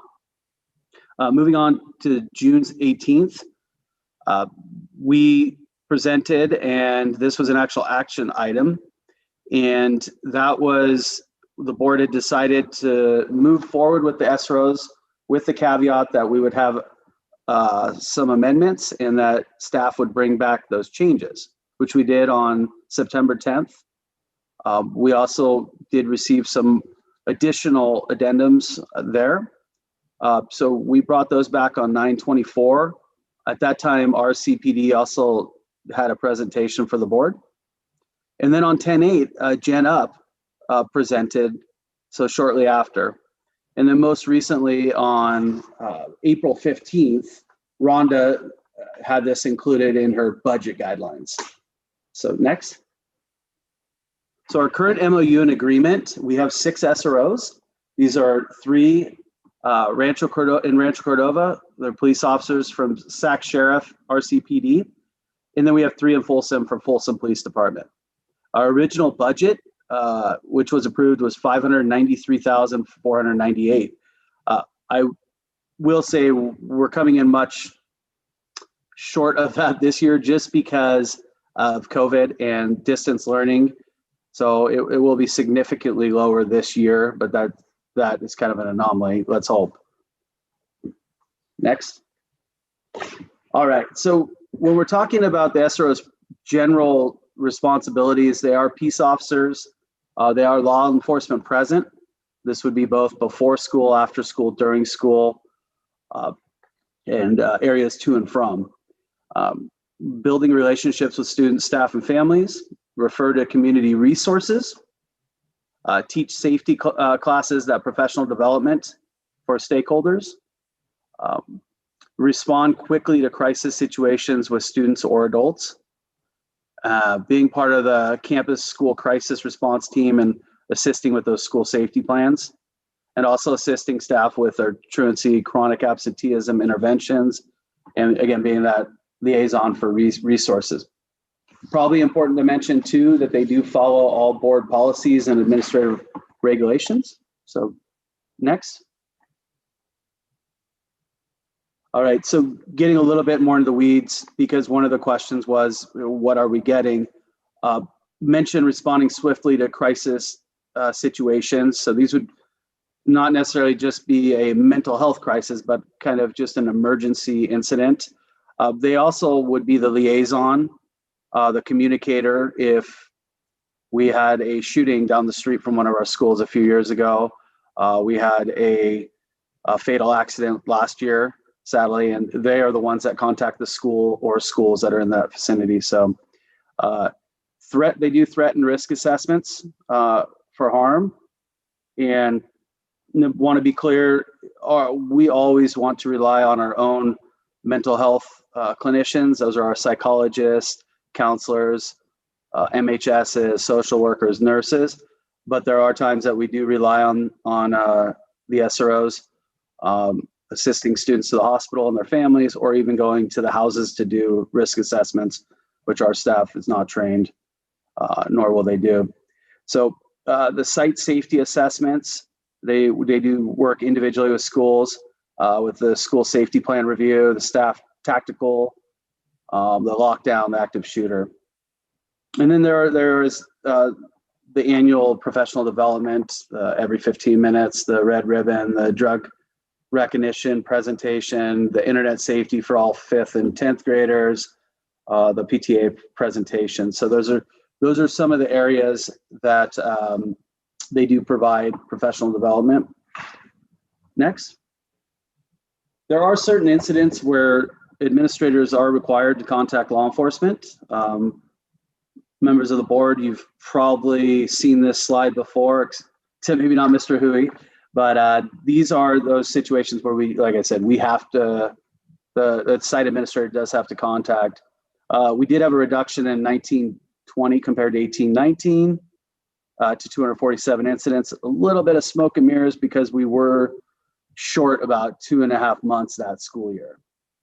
So and one of the requests from the stakeholder feedback was if we did remove SROs completely, what kind of impact or what would we receive? If we remove, we need to have a very clear plan to support staff, families, and students, and also cover these areas of the past 3 slides. So that definitely want to be cognizant of that. The board did ask about the stakeholder feedback, so I am going to go ahead and turn it over to Mrs. Griffin. our Director of Communication. All right, thank you very much, Mr. Meyer. Good evening, members of the board and Dr. Koligian. Oh, there we go. And is that sounding a little bit better? Okay, Yes. wonderful. Thanks. Good evening, everybody, and members of the public, and thank you very much for joining us tonight. As Mr. Meyer mentioned, feedback has been gathered in various ways, and in April, the board directed staff to survey all stakeholders. So upon that direction, we worked on a survey itself with questions, and we consulted student groups in building the survey and in identifying the types of questions that would be on the survey, and that would be duplicated for all stakeholder groups, the student, the staff, and the parent. So while the questions were geared in slightly different wording for the audiences, the responses were the same, so we could see what that comparison looked like. The responses were anonymous in that no identifiers were going to be reported, but we did want to at least get some general demographics down and have an understanding of who it was that was responding to the survey. So the screen that you're looking at now, on the left-hand side, that's the demographics of our district, and that's the data really that we get from the California Department of Education. And on the right-hand side, you can see the demographic breakdown, the questions that were on the survey, and this represents the students and the staff. So next slide, please. So here's a pie chart, and this is, we're highlighting the students on this slide right here. And these are the responses by school site. So you can see Folsom Middle School, Mills Middle, Mitchell Middle, Sutter Middle, Cordova High, Folsom High, and Vista del Lago High School were represented. It is important to note that when we surveyed the students, was only the secondary students. It wasn't the elementary students. Secondary parents were also reached out, but all staff were included in this survey. Next slide, please. Okay, so similarly to the previous slide, here's just, it's the same information, but it's in a graph form of the parents and the staff from the different schools that were represented. So you'll see on the left-hand side, those secondary schools are highlighted of the parents that responded, and on the right-hand side, you'll notice that this was an all staff distributed survey. So you'll see elementary staff as well as other district staff at the bottom. Okay, next slide, please. One of the questions on the survey, and if you did take the survey, I want to thank you for the participation, was how, what is your feeling of emotional safety and physical safety on campus? And so this grid breaks it down into both of those responses. On the top, you'll see the emotional safety, and everything from safe or very safe to neutral to unsafe or very unsafe. And you'll see the student, the parent, guardian, and the staff responses. So when asked, the student was asked to respond how they felt. When the parents, the guardians, and staff, the adults, were asked, the question was framed, how do you perceive your students to feel? So I just want to make sure that that distinction is clear here. So you can see there's the emotional safety responses at the top, and below you can see the physical safety responses at the bottom. Thank you. Student feedback. This question here was, what would an SRO need to do at your school to make it a safer place for you to learn? And in this response, it's a check all that apply. So if you're getting out your calculator, you'll notice this does not add up to 100%. Students may have checked one box, they may have checked all, or everything in between. So you'll see the two highest percentages here, really at 50-55%, be visible, handle issues confidentially are very important. And you'll see right around the 30% mark, get to know students by name, get involved in school activities, 14 or really almost 15% on be on campus in street clothing. You'll notice here 10% said nothing, I do not feel safe. And then you'll notice the questions right below that, 30% said have a police car visible on campus, and 14% said do not have a police car visible on campus. Next slide, please. In this, students were first asked, have you ever interacted with an SRO?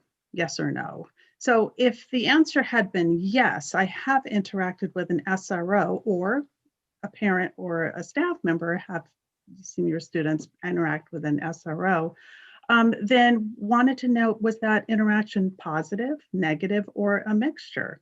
And so here's that side by side, that apples to apples. The student feedback, you'll see positive is represented as blue. So about half of the students said that they had that positive interaction. Staff rated that at 71%, and parents rated that at 83%.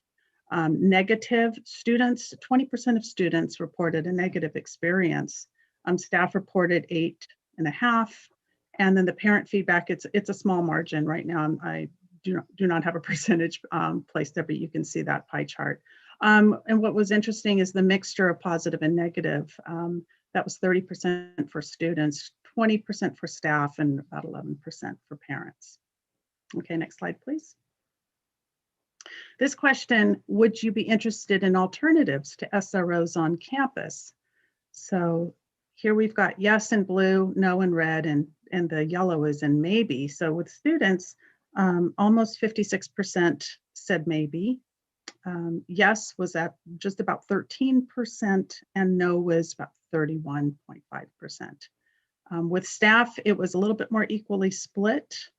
You could see maybes at 33%, yes is at 25%, and no is at 42%. And then parents, about half of parents said no, they would not be interested.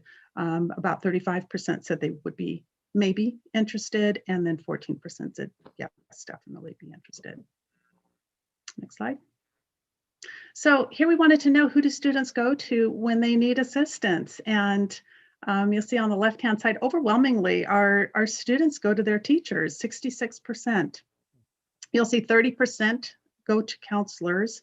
25 or 24% said none. They wouldn't go to anybody. 20% go to administrators, principals. About 20% go to campus monitors, 15% go to coaches, classified staff, 13%, and then SROs, 7%, and mental health specialists, 7%. The other question here you can see on the right, when do students say they seek help from an SRO? And 62% said when there's a weapon on campus, 60% threats to campus safety, 29% I wouldn't seek assistance from an SRO, 14% said to build an emotional connection, and 13% to resolve an issue with a peer. Next slide. Oh, and that, I believe, wraps up the data reporting. So I'm going to hand this right back over to Mr. Meyer. Thank you very much. Yeah, and actually, Mrs. Crawford's going to take it from here.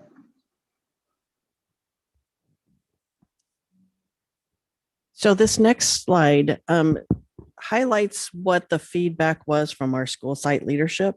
And the question we asked them was, what would be the impact of reducing or eliminating the program on your site? So you'll see we received 38 responses. Of those 38, 30 stated that their school would be negatively impacted. And then the other 8 said it would not be negatively impacted. And then further drilling down, of those 8, 6 of those were elementary and 2 were secondary. So some of the common areas of concerns that were cited by our site leadership was escalated situations with students and adults on campus, calling dispatch for emergencies or assistance as opposed to calling straight through to an SRO's phone. SRO interaction is much more effective than patrol officers. Resources to address mental health crises, especially off campus. Attendance support, including home visits and welfare checks. So this is pretty much the same slide that we shared back in April. And this was the proposed cost for this next school year, 21-22. And it was the cost for the city of Folsom and the city of Rancho Cordova. The total cost for the two, and this would be 2 officers on each, so it would be a total of 4 officers. The total cost would be $500,000. This would be a decrease of $93,000 from this current year. We did talk to both cities, and the question was posed if there would be any cost sharing if we reduced from 4 officers further down to 2 officers, where it would be 1 on each side. The response we received was no, and that was mainly because they honestly felt that the program itself would not be effective, and that if we were to reduce it down to 1 on each side, they would not be able to operate the program as they thought it really should be operated. Even reducing down to 2, they felt is going to be somewhat difficult. In addition to that, it would take away from some of their other officers and the services that they provide. So there would be no benefit to going even further than that. So this was prompted from some of the feedback we received from our survey. And this is the positions that we have in place for emotional and physical safety for our students. So you can see all of the different mental health positions, counselor positions, behavior positions, even our campus monitors and our site administrators. So we do have quite a bit of support on our sites. But this is something that has come back not only in this particular survey, but as we've looked at some of our other, especially in our discussions with our one-time funding sources and looking at learning recovery and the mental health of our students, as they're dealing with not being in school. These are some of those discussions that need to continue on, even once this SRO discussion is finalized. But these are the current supports, and these are supports that we could look at in terms of adding to, increasing the numbers at sites, looking at a different ratio, and there's different supports that we could look at. But this is just a summary of what we currently have in place. So in terms of what's next, unfortunately, we do have some budget timelines, and not only just our own timelines, but also the city and county also have timelines. They also have boards that they have to get their plans approved. So for us, we have an LCAP public hearing at our June 3rd meeting, which is our next board meeting. And as most of you will remember, one of the SROs is within that LCAP. So we would need to know in terms of developing that budget, what the will of the board is. And then we will be bringing to the board on June 17th, both the LCAP and the budget for next year. And SROs will be part of that budget discussion. So that is what we have coming up next. And we will be having ongoing discussions about the emotional and physical safety of all of our students. And that's not something that's going to end, at the end of the school year. Those are going to be ongoing discussions into the next year and into the future years. And it will be an ongoing discussion. I don't think it's going to go away. Those supports are definitely needed, and our students need that support from us. So that is it for us. And any questions? Yes, any board questions? Mr. Hui. Okay, go ahead. So just to clarify, first of all, the SROs that we currently have contracted, it's for a full-time 40-hour week position. Is that how that works? That's correct. I believe, correct me if I'm wrong, Scott, I believe they're 4 days a week, 10 hours a day, but they are 40-hour employees. And is that it's a year-round position? It's 10 months out of the year. So it follows the school schedule. Perfect. Under slides 6 and 7, we listed the roles and responsibilities. Several of these, to me, I'm just wondering, things like assisting with the school safety plan, teaching a safety class. Are these things that we would ask a police department to come do with us regardless if we had SROs? Sure. Yes, we would have to, because that is required. There's certain things that are required. I think the big concern from staff would be the fidelity of that, just going off the feedback we received from our feedback survey for admin. But we would need to work with, Jennifer Saran, our risk management.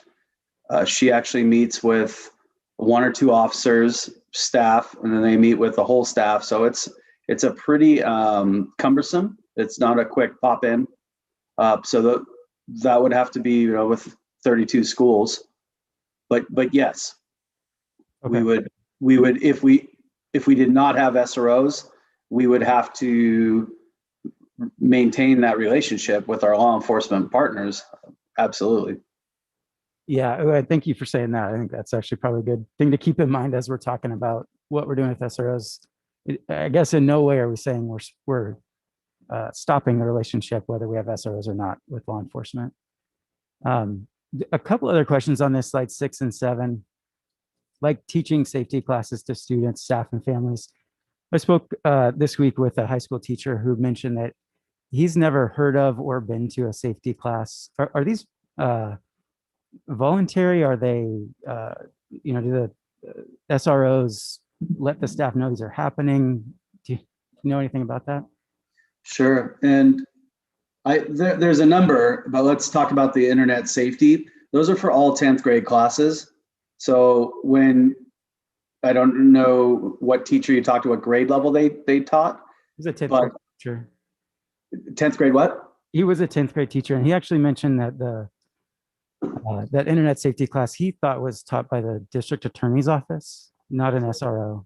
It's taught by both. They do require an SRO to be there as well, and we do that depending at the school. We generally have gone through the social science teachers. So, but we do have an SRO and the district attorney, and we do that through all our 10th grade and now 5th grade. Okay. All right, thanks for clarifying that. This was a 10th grade social studies teacher who had, at least that had been his experience. Maybe there's different experiences in other schools. Great, a few more here for me. I guess I want to, if we can go to page 10, 50% of the respondents from the students were from Folsom Middle and Sutter Middle. Do we know of the amount of incidences, say in 2018-19, there were 348 incidences. How many of those incidences were at Sutter Middle School and Folsom Middle School? It was about 5%. Okay. And then on the next page, 80% of the responses came from parents of students that are in Folsom schools. Do we know what percentage of those 348 took place in Folsom schools? Yeah, 29%. Okay. And then there's two more for me, I think. If we go to page 18, we're talking about what we actually have right now. The MOU we have right now, do we have two separate MOUs, one with Rancho Cordova and the Sheriff's Office and one with the Folsom PD? Yes, okay. So theoretically, we could eliminate one or two positions on one of those MOUs, but keep the same amount on another. I think that's a yes. Okay. Yes. Yeah. Okay, last question, which is the biggest one probably, on slide 19.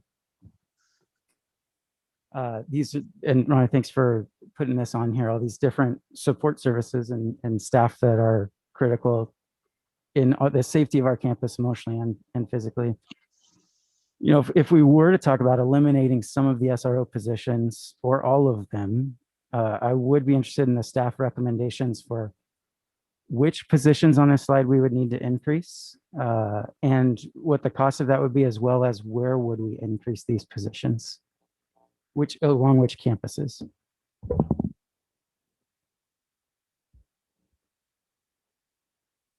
Okay. Good. Yeah. Is there, sorry, I mean, do we have any have we talked about a plan for that? Do we have any ideas of if I, that? I can jump in here. That's if once the board gives that, if the board gives that directive, there's a few local districts who they've added. Actually, I don't know per se that they've added to their mental health when they've reduced or eliminated their SROs, but I know San Juan has transitioned to where they now have 5 community safety specialists, 2 lead community safety specialists. They have some off-duty SAC sheriff deputies. They have a route specialist, and then they have a dispatcher, and they also have a manager. That was what they now have in lieu of law enforcement SROs. They also provide them with automobiles, they being the district. The Elk Grove Unified School District, we could call it, I'm going to go there, I'm going to say a hybrid, where they have 10 SROs, a sergeant and a lieutenant, but they also have that same number of, they call them security specialists. So they wear uniforms, have a badge, they're not sworn in officers and cannot arrest anyone. And so those security specialists, they typically work with the elementary schools and provide that presence on campus. So, Mr. Hui, I think we when we look at all this, there's a number of information here, and I think we cannot underestimate the importance of our mental health support. We just cannot, especially when we know what next year is going to look like with the trauma and everything that comes with that. But we also have a number of other areas that we want to account for too, both requirements and also areas that we need to support our staff and our students and families with safety. So I'm just saying it's a little bit more than just adding 2 mental health specialists at 2 schools, and in my opinion. No, I appreciate that. Yeah, thank you for saying so. I guess that's, we can talk about this later certainly, but if we are going to make a decision about this MOU, it does seem irresponsible to do that without knowing what the alternative would be. So that's right. I really appreciate that answer. And that's definitely information I would want to see rather than just saying we're going to get rid of something but have no plan for what we're doing. Can I jump in real quick too? Please. Just to follow up what Scott said, I think it would be something that would need to be studied. It's not something where we could say we're going to put one mental health specialist at every school site. I think each of our sites is unique. Our students are unique. So I think, each site has, in terms of their students, there's different needs. So I think we would have to look at it individually and really come up with a very detailed plan in terms of what is needed and how are we going to provide those services. I don't think it's something we would want to jump into. I think it's one of those that we really need to take our time with.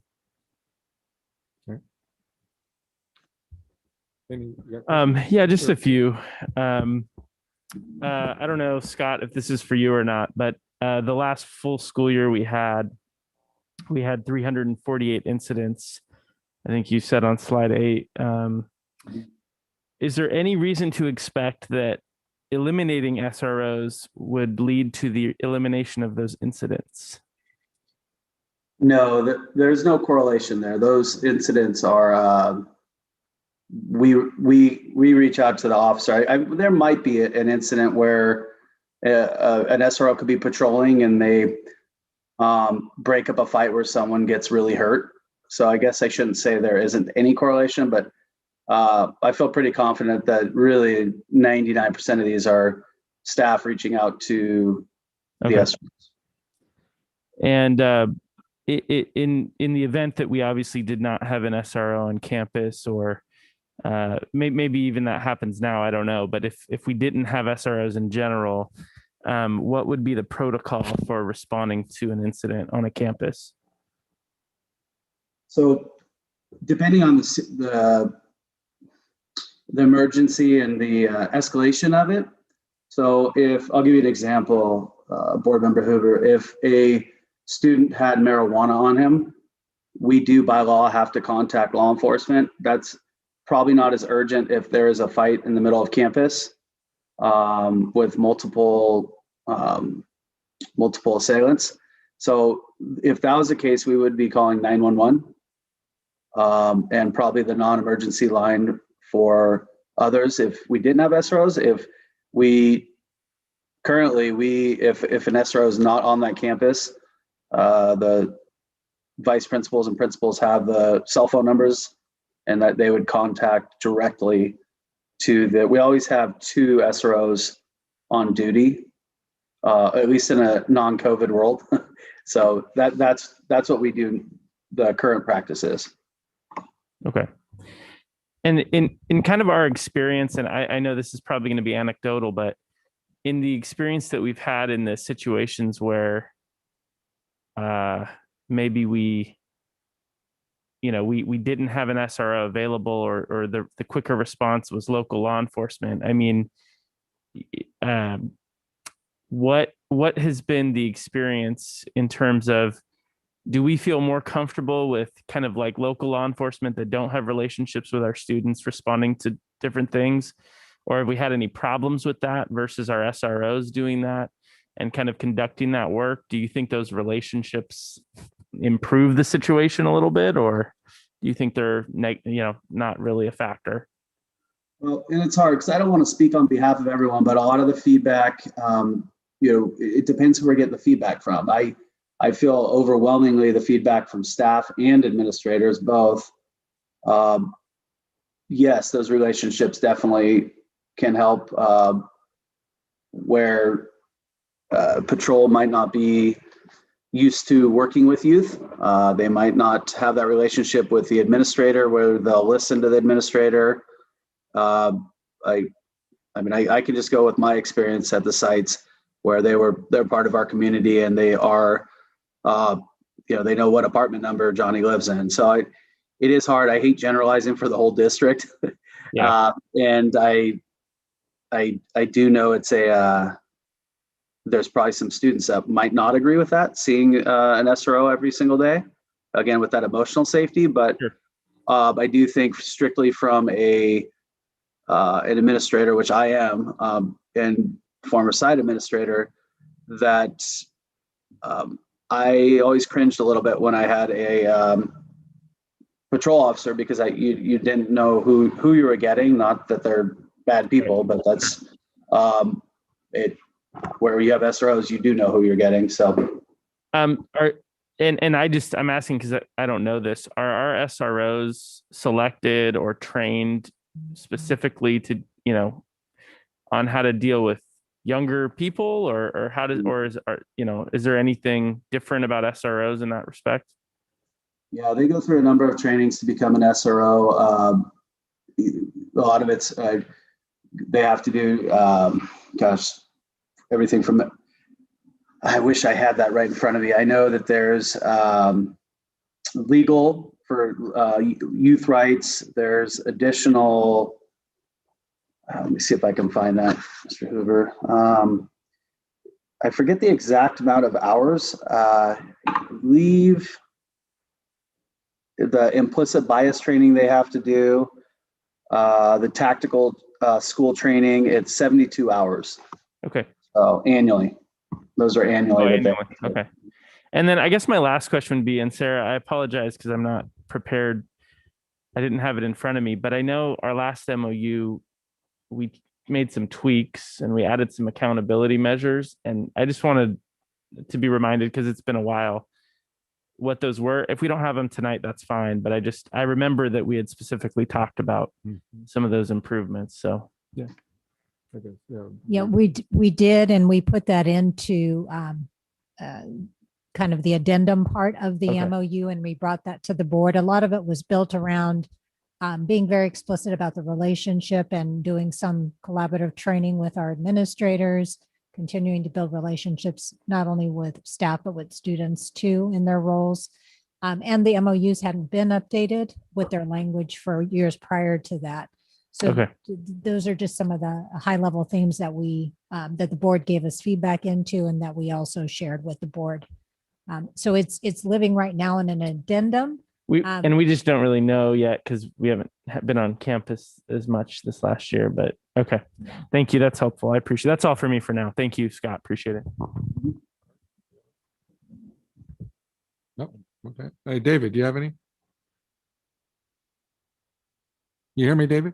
Yeah, I do have some questions. Go right ahead. On, let's see, page 8 of the slide deck. All right, so we had 348 incidents in 1819 and 247 incidents in 1920. What was the percentage breakdown between Folsom and Rancho Cordova schools for those incidences? Okay, about 29% were on Folsom. And what would that be? 71% would be on Rancho Cordova. Okay. And I can break down some of the major offenses, which drugs would be 159 on Rancho, 54 on Folsom. The assault threats on school employees would be 27 in Rancho Cordova, 22 in Folsom. The dangerous objects, 34 in Rancho, 9 in Folsom. Those are firearms, generally not firearms, but that would fall under the knives or explosives or firearms. So injury with the weapon, 6 in Rancho, 11 in Folsom. Okay, thank you. On slide 10, and this is probably just, it might be the same statistics you just provided, but I assume the percentages you gave us included all levels of school, elementary, middle, and high school, correct? Correct. Would those percentages, or are you able to provide those percentages by high school? What percentage of, so we're factoring out middle school and elementary. What percentage of the instances happened at Folsom High, Vista, Cordova? I could. I do not have that in front of me. I would have to get that back to the board. Okay, all right. On page 17, and I would like to see that if that's possible. Yes. On page 17, there were 8 administrators who indicated the loss of a SRO would not negatively impact their school. Can you tell me how many of those 8 responses came from administrators at Folsom schools, and how many of those responses came from administrators at Rancho Cordova schools?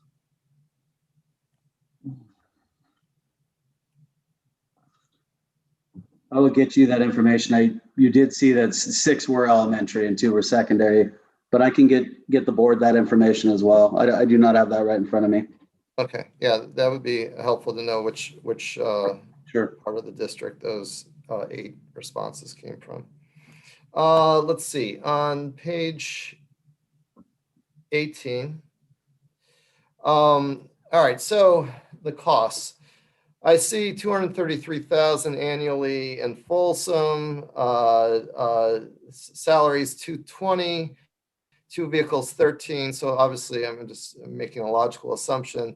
You're adding the 13 to the 220, that gets you the 233. So, and that would pay 233 for the second officer. All right, so I get that. The Rancho numbers I'm not getting. So there it's 250,000 annually for a sheriff compared to the 233 in Folsom. But the city of Rancho Cordova is willing to pick up the second cost of the second officer for $332,000. How the heck did we get to $332,000 for a second officer when the first officer was $250,000? What costs are being added into that $332,000 that is not happening in Folsom? I believe the cost of the first officer was based on a 10-month, where the second officer, it would be a full 12 months. So that's why the city of Rancho would be paying more for that second officer, because they would be paying a full 12-month salary and benefit cost. And why would Rancho Cordova need an officer in the summertime?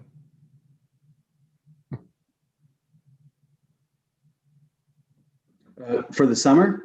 Yeah. They do patrol a lot of our schools. We would not be utilizing them as much in the summer. Once summer school is gone, their main use would be patrolling our schools. We do use that as an opportunity to spend some time to meet with them, with some of our PD in July. That's annually. But traditionally, they're not utilized as much as they would be during the regular school year. All right. Hey, David, if I may, Yeah. if the city's paying for it, are they able to pull that officer to other things? I mean, is that potentially possible as well? Yeah. I mean, it's their officer, right? So I don't know if that's. That's exactly what they do, Board Member Hoover. But yeah, Yeah. Well, yeah. Okay. So, I get on page 18, second bullet, second sub bullet, that Folsom wants to be reimbursed the same as Rancho Cordova. I mean, I get that. I'm sure they would like to be reimbursed at the $250 from an equitable standpoint. But here's the question. Have we gone back to Sac County Sheriff and say, listen, we want you to match the city of Folsom. City of Folsom came in at 233. We find that reasonable. We need you to match that 233. Have we had that conversation with Sac County?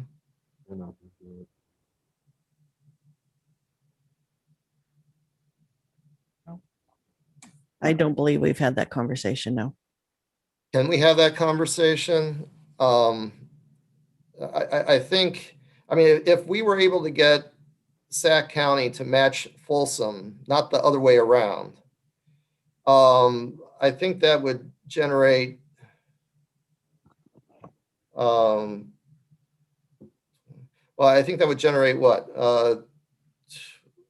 Close to 40,000 in savings, wouldn't it? It would be about $17,000 less. Just because of the single rather than the two. All right, never mind. Yeah, okay, but it would generate $17,000 in savings. All right. Yeah, I think it's reasonable for us to go back and ask Sac County to match the city of Folsom rather than expecting the Folsom to be able to come up and be matched at the cost of Sac County Sheriff. All right. Final question on page 19. If I did my math correct, it looks like we have approximately 125 full-time equivalent employees on our payroll that are responsible for, or currently for, supports for students. Is that correct? Yes, I believe that's pretty close. And what percentage of the number of classified employees would that account for?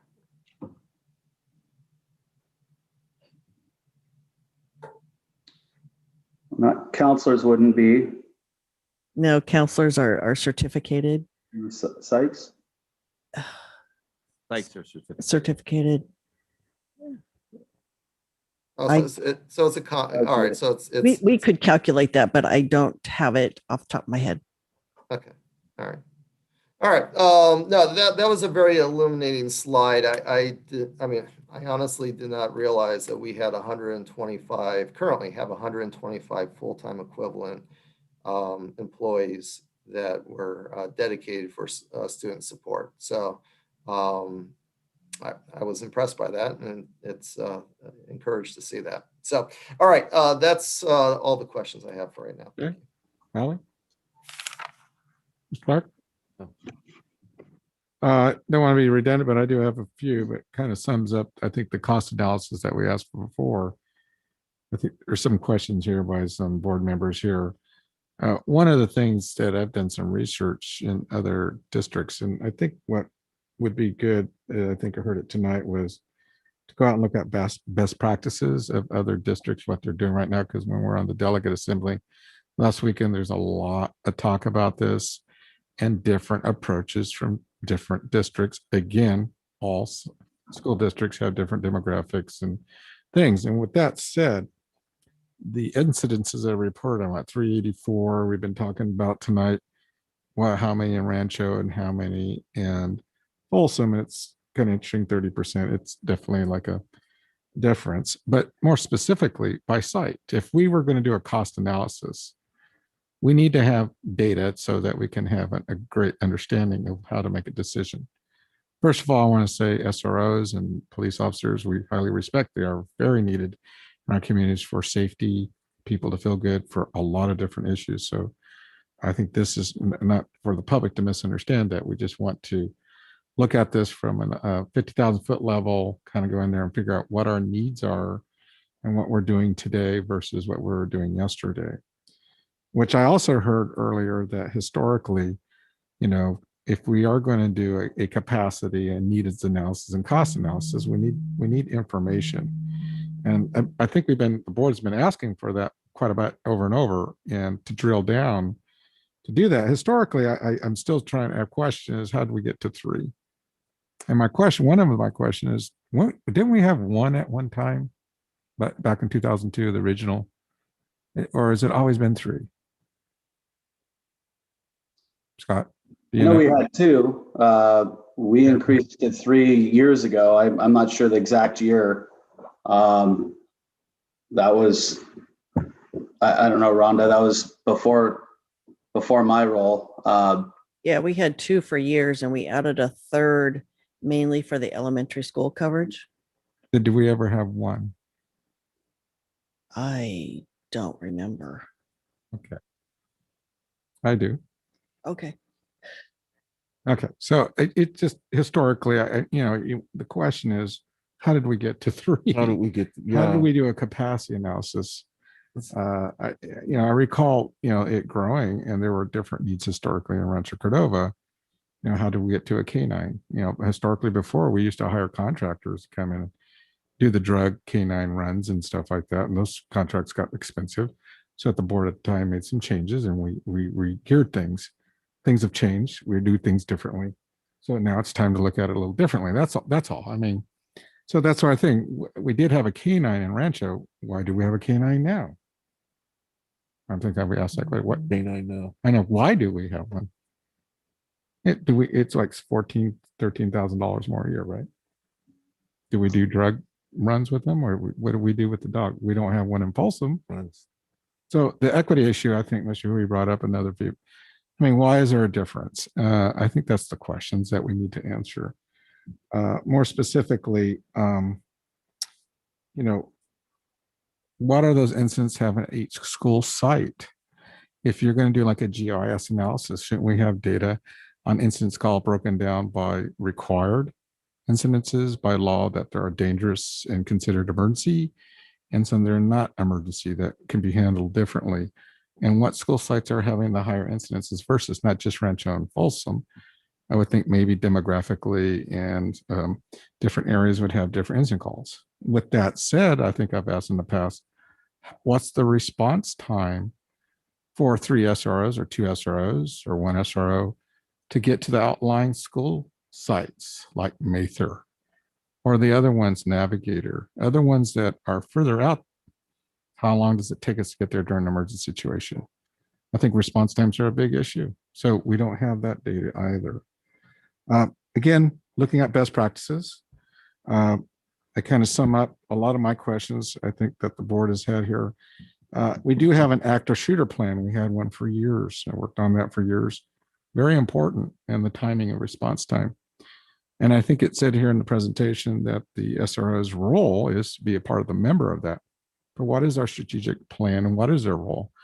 Does the SRO wait and call for a strategic plan for everybody to show up, or what timing, what response times do we have? I think it'd be great to have that information and bring it back to the board to really have that discussion on what it is. I was involved in it years ago, but I think for this new board is to understand what does SRO, because I've heard from the public, hey, I feel safer with SRO. Yes, if we have an active shooter. A lot of them think that they're there for just active shooter. Well, we haven't had any incidents in active shooter. I know in a while, 10 years ago, 8 years, we had incidents at other school sites in the United States. That is a big concern. Maybe we need to look at it. Maybe we have to have a plan. I know we do have a separate plan, don't we, for active shooter? Scott? Yeah, I'm sorry. I'm hearing so many questions. I'm really having a hard time writing this down. But yes, we do have active shooter, and our SROs are trained to go in. They do not wait around. That is an old mentality. That is shortly after Columbine, they changed where they are all police go in to eliminate the threat. They do not wait for backup. But President Short, I'm looking at I wanted to answer a couple of your questions. The cost analysis, I think it's a little tough, and maybe it's because it's been a long week, but I'm trying to wrap my head around, because some of the things that we're talking about are not necessarily linear and you're going to get a clean number. But we did reach out to response times. And that, again, really depends on what we're talking about. If we're talking about an urgent, like a threat on campus, compared to unruly, a homeless person, sleeping on campus. So I would definitely, if we maybe offline or want to send some specific questions, would love to get that information for you. But I do want to be cognizant that a lot of the work is not necessarily so cut and dry that we can run a super clean analysis. But there's definitely, we can break down this data a lot more. I agree. If board wishes to have more of a breakdown by site, we can absolutely do that. Yeah, I think I would like to see that. I think the board's been saying that. Yeah. And that's why I'm saying specific data. Response times everything on incident, especially on emergency. When we did it years ago, the sheriff actually came here and gave us a presentation. It convinced me we had to have, the first 2 or 3 minutes is so critical. It is critical. Especially if it's emergency. If we can't get SROs or anybody to be there in the first 2 or 3 minutes, especially for outlying school sites, that is a concern. So I think the board needs to hear those concerns. And that makes, a justification for these dollar amounts and what we need to do. I think it's really good to go through it, because that's what convinced me years ago to enhance the SRO contracts. Again, the cost analysis, I've heard that through other districts that the PERS unfunded liability is a big issue for contracted police officer contracts. So my question is, I think the disparity you saw, the difference between Folsom and there, is it in those contracts on the personnel, the vacations, the sick leave, the indirects, and all that cost analysis? Is it wrapped in the unfunded liability? Are we taking on that in the contract? Well, there's got to be a reason for raising costs. Like any other district, we have the benefits are going up, the unfunded liability PERS is going up. Is that the case? If you have your own police officers, say for instance, for a city, it's only like 14% contribution. Unfunded liability, if you go through contract, goes up to 90%. So those are the kind of things that might be good information if we are willing to, the board to understand that. There's got to be a reason for the costs. And if that's okay, if that's the cost and that's what we have to do, that's fine. It's just more information really helps us make decisions on why these things are happening. I think I heard tonight hourly rates, sick leave, vacations. I think Mr. Hoover brought up, and the contracts, we came up with some of those things, and it'd be good to have all that at our next board meeting, or at least before we make a decision on it. Oh, I don't mean, I'm just trying to give a 50,000 foot level on that. the rationale, I think we mentioned for why City of Folsom Rancho want to match. I think we brought that up. Just seems kind of opposite. And I think you also said the board members said, can the service be provided by a specific incident type by specialized staff that don't, somebody. So I think that would be good to know. I think 125 employees is really good to know. So I think that's going to have to be studied more. Maybe those best practices from other school sites and other jurisdictions might be helpful, because we did have long discussions on that at the conference this last week at the delegate assembly. It's pretty interesting information out there. Yeah. And Ms. Clark was there. Yeah, I was there. And Scott, maybe I should ask this. And I can't remember if it was Mr. Hui or Mr. Reed that brought it up. Can we look at what San Juan's doing as far as their program? And is there any way that we can possibly mirror that program? Yeah, be just like the best practices looking out there. Yeah. Sure. I mean, that's really the board's directive. But yeah, I mean, are you saying, I'm hearing we could look into it? Yeah. And Yeah. mirror it, or well, it would have to be a consensus, obviously, but it's an example of a best just an example of what Actually they're doing. looking into San Juan's program, we've already made contact with them just so we can learn more and, Okay. and see what they've done. So we've already reached out and we're going to be meeting with them soon and get more information. I believe Sac City, I was talking to Daryl, they don't even have SROs. So you might want to contact them, but a little different approach. But again, there's a variety of different approaches. You might want to look at 2 or 3, maybe, get an example for the board to look at so that we can get a feel. And it is transitioning out there. So change it. I don't want it make it that we want to get rid of any SROs or anything. I just think we just need more information for this board to make a sound decision, because 800,000 price ticker coming down our pipe is starting to look pretty big when we have, deficit structural funding we have to look at, but it also we have to balance with the safety of our school sites and really a safe environment for our kids and our parents and our staff. So it's really important. Again, like I said, I worked many years on the active shooter plan, and unfortunately some of our legislators truncated a lot of that part of that because of the safe gun zones, but I don't want to get into that right now. So we're still kind of like sitting ducks on some school sites when it comes to active shooter plan.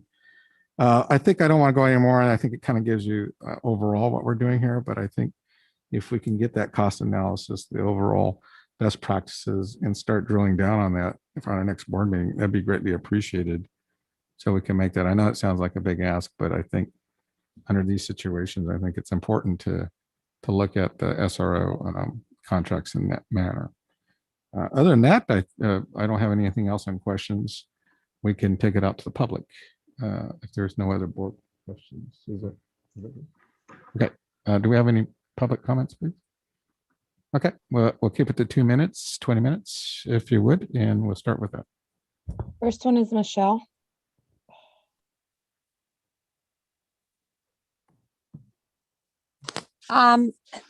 This is Michelle Flowers, and I am speaking because I have worked with many great SROs, but this last Friday, I would have been more seriously injured had I not had the help of the police. I invite any of you to come to my campus and hang out and see what we do. But I was running down Folsom Boulevard trying to keep a kid out of the street and having to restrain him. And if it had not been for my SRO, knowing the kid, knowing me, I would have been more hurt. So I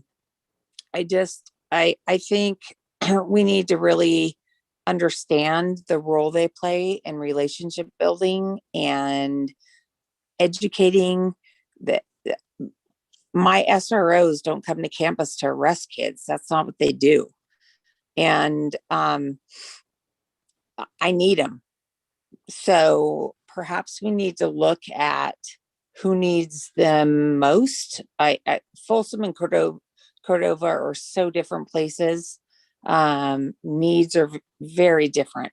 And maybe that needs to be a conversation, but it needs to happen. So if I don't have SROs, I'm going to struggle, period. Thank you. Next speaker, Next, we have Ria. Ria. Hi, can you hear me okay? Yes. Okay. My name is Ria Shrivastava, and I'm a sophomore at Visilago High School and also an organizer with Gen Up FCUSD. I want to start by stressing the importance of looking at each of the survey questions broken down by race, because while it's essential to know the overall student population's feelings about campus safety, looking individually at each subgroup can tell us how SROs differently impact parts of the student population. And considering the disproportionate rates at which SROs criminalize Black students, we must look at, for example, what percentage of Black students say they feel safe on campus, what percentage of Black students say that they have had positive interactions with SROs, and etc. Unless the data is categorized by race, minority students' responses will get buried amongst the rest of the student population. The overall purpose of SROs on school campuses is said to be to ensure student safety, yet there is a clear lack of trust between students and those who supposedly keep them safe. If SROs were truly fulfilling the role on campus, over half of the survey takers would not have had negative or partially negative experiences with SROs. Only 7% of students say they go to an SRO for assistance. Rather than have armed police that a large portion of the student population has had negative interactions with, and whom the majority of the student population does not feel safe going to for assistance, we have the opportunity to reimagine school safety in a way that creates trust between students and those who keep them safe. The SRO role description of building relationship with students is already being better fulfilled by teachers, administration, and counselors, yet we're investing almost $600,000 in their program. The primary purpose of an SRO, according to survey takers, is either to resolve a weapon on campus or to resolve a threat to campus safety. Local police departments have the obligation to respond to both of these scenarios without the $600,000 price tag, and also without the constant daily hyper-surveillance of Black students. A common point brought up by members of this district is that students are better off trusting SROs trained to work with students rather than the police from local departments. This proves the underlying distrust that we have with the police. If we cannot trust the police departments that train the SROs, why do we have SROs on our campuses at all? Furthermore, I want to emphasize how often in this discussion we discuss removing SROs from our campuses primarily for financial reasons. The data cannot be ignored. Black students are 25 times more likely to be arrested on an FCUSD campus than white students. Financial reasons aside, we must see this issue concerning students of color on campus, and thus is an issue that needs to be solved. This is not just an issue of overspending, this is an issue of introducing Black students to the carceral system at a young age. This is a racism issue. Student safety is our top priority amongst Gen Up FCUSD and BACI-SAC organizers. Our student safety looks like understanding that SROs do not physically keep students safe, regardless of if that is their intent. Our student safety looks like half of a century of data regarding the ineffectiveness of SROs to rebuild a better student safety plan. Our student safety looks like creating a strong community bond on campus by implementing a restorative justice program rather than criminalizing students. Thank you. Thank you. Next speaker. Next, we have Jordan. Hi, can you hear me? Yes. Okay, great. I'm Jordan Kaitapu, a Cordova alumna and representative of BACI-SAC. My initial concerns with the results of the survey were whether or not they'll be separated by factors like race, because race is something we have to consider when looking at the relationship and perception of safety and campus policing. When we look at how efficient things like police are on campus, we have to look at our most vulnerable and see how they are impacted. The survey gives no information on how marginalized students surveyed in the adequate time they were given, how they feel. According to slide 14, 68.2% of students are willing to look into alternatives SROs.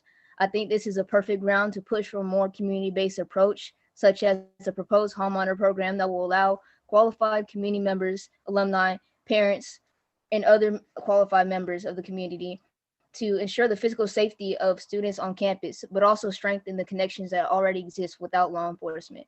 This program, in combination with a model similar to the Green Beret program mentioned at a prior meeting, will ensure that students will be able to use restorative justice practices within their own campuses and resolve conflict amongst themselves without escalation.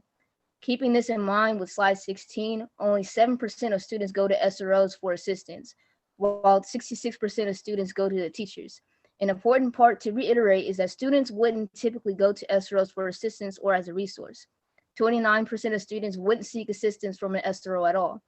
A total of 27% will go to an SRO to either build an emotional connection or resolve an issue with a peer.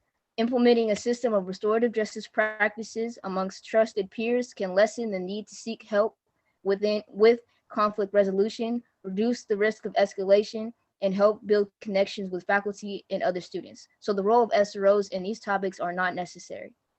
Per slides 6 and 8, I also want to emphasize that SROs are not social workers, mental health specialists, or trauma-informed specialists. You should not be assigning them the duties like risk assessments for self-harm, truancy interventions, or making referrals for resources. Hire more staff that are trained to do so without risking the emotional and physical health of students. SROs are not needed for that. Lastly, specifically regarding the budget, while nearly $600,000 is being wasted on a so-called resource that is not really a resource and is not utilized by students, FCSD proposed to cut the instructional material budget by $200,000 and the school side material budget by 10 to 15%, which is about $150,000. Mind you, the teachers and classified staff that put in the work and students seek help from and trust are severely underpaid. All the while, $500,000 remains up in the air. Thank you. Thank you. Next speaker, please. Next, we have Avni. Hello, can you hear me? Yes. Hello, my name is Avni, and I'm a junior attending Vista Del Lago and a member of Gen Up and ARIS. If FCUSD wants to stand with their Black and other marginalized students, student resource officers must go. Quality of interactions between Black students attending FCUSD campuses and SROs is atrocious, and we see that from data collected. According to the FCUSD's California School Dashboard, 15.3% of FCUSD's Black population were suspended at least once in the 2019-2020 school year, which is 5 times the rate that white students were suspended at. According to the most recent SRO survey that just went out to students and parents, 68.2, where the majority of students are willing to look into SRO alternatives. Over this past year and summer, FCUSD has continuously tried to justify the presence of police on campus by arguing that the connections they form between students are invaluable and necessary to ensure campus safety, both glamorizing performative handshakes and tokenizing Black and marginalized students. But according to the district, only 7% of students say they would seek help from an SRO for assistance. How can we say SROs are an active part of our community if an overwhelming majority of students wouldn't even go to one for help?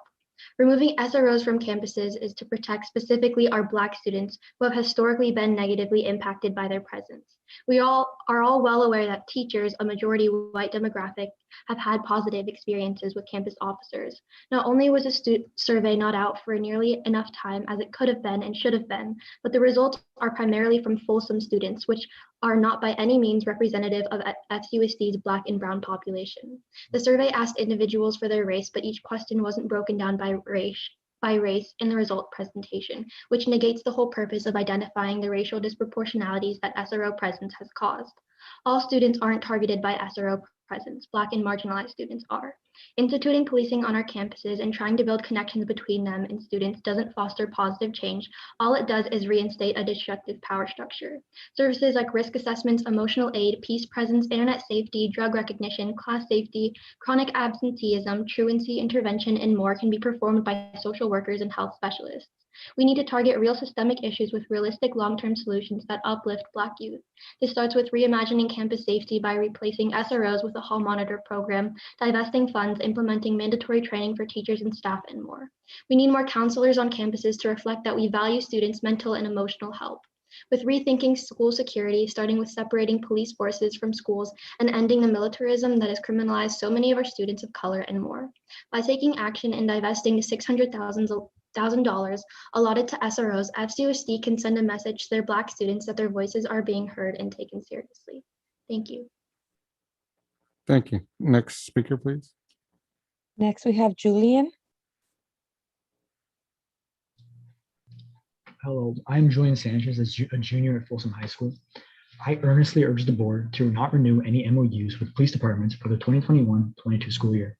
It has been shown that the presence of SROs on campus make Black and shadow immigrant students feel unsafe. This real and present fear does not lend itself to a healthy learning environment, with SROs' presence contributing greatly to the school to prison pipeline. Instead of SROs, I advocate that the resources that will be spent on SROs be reallocated into funding the restorative justice and mental health support focused alternatives proposed by Gen Up FCUSD. These would be much more effective in performing the duties currently assigned to SROs. Reimagining how we protect and support students would only lend itself to creating a better future for all of us, especially marginalized peoples. Thank you for your time. Thank you. Next speaker. Next, we have Nadine. Yes, can you hear me? Can you Barely. speak up? Yes. Is it better now? Yes, thank you. All right, thank you. Hi, my name is Nadine Mohammed. I'm a junior at Vista del Lago High School. And so while the purpose of having SROs on campus is to ensure student safety, a strong percentage of students voiced on the survey that the presence of SROs makes them feel emotionally unsafe. And another glaring percentage said that they have had a negative interaction with an SRO. Plus, many of the primary purposes of SROs, like forming relationships with students, is already better fulfilled by teachers, counselors, and administrators who are actually trained in working with students and promoting mental health. And if we're talking about student security, according to Matthew Mayer, a professor at Rutgers University who studied violence in educational settings, there actually isn't any rigorous causal evidence that says armed guards at schools reduce school shootings or school violence. Criminologists at Texas State University found that in their extensive research of 25 active school shootings, none ended by returning fire by an SRO. In 4 deadly shootings in 2018, including Parkland, Florida, an armed officer was present. And if we're talking, and like other students have already expressed, we can't ignore that Black students are 25 times more likely to be arrested on FCUSD campuses than white students, making this also an issue of racism. And with all this data on the ineffectiveness of SROs, coupled with the enthusiasm shown on the survey for finding alternatives, we ask that you reimagine school safety and follow suit of the dozens of other districts that have successfully removed SROs in the past year, including Oakland, Sac City, and San Juan. Thank you. Thank you. Next speaker. Next, we have Jen. Good evening. I appreciate all the board's questions in regards to getting into the finer points of the data. I think there was a lot of incomplete data, like a lot of the students mentioned, breaking down not just the survey bay race, but if we're going to have those numbers, we also need to know of the 348 incidents, those need to be broken down by school, but those also need to be broken down by race. So we can see the details of the data.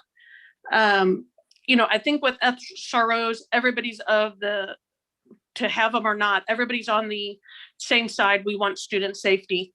So I'm gonna bypass that. What I look at is staff safety. I was involved with a family helping out where a staff who was not trained in restraint was restraining a child, ended up getting significantly hurt, broken rib and broken nose and a concussion. So my concern is when you have the violent episodes on campuses and you do not have someone that is trained to handle that situation. If there's a weapon involved, if you are not trained and familiar, you can't just watch a video and go to a half-day training and think you're going to be able to reconcile that situation. Also, if you're looking at parents and community members to keep people safe on campus, you know, this is a big one for the district. So who's liable when either that community member or parent harms a student or that student harms that community member or parent? Liability is a big issue in everything we have to talk about. You know, I wonder if utilizing the data for utilization management, if 71% of the incidents are happening in Rancho, maybe we look at a 4-2 split. So I think we need to really break this data down. Thank you. Thank you. Next speaker, please. Next, we have Caroline.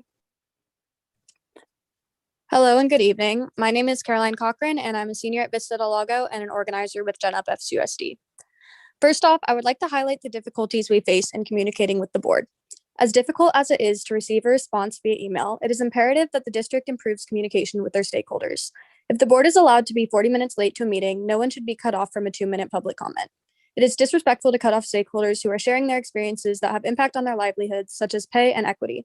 President Short, each stakeholder should be given at least 3 minutes to present their testimony. Secondly, I will be addressing the SRO MOUs. While reducing the number of SROs would decrease the fiscal impact of police on campus, it would still create an unsafe environment for Black students.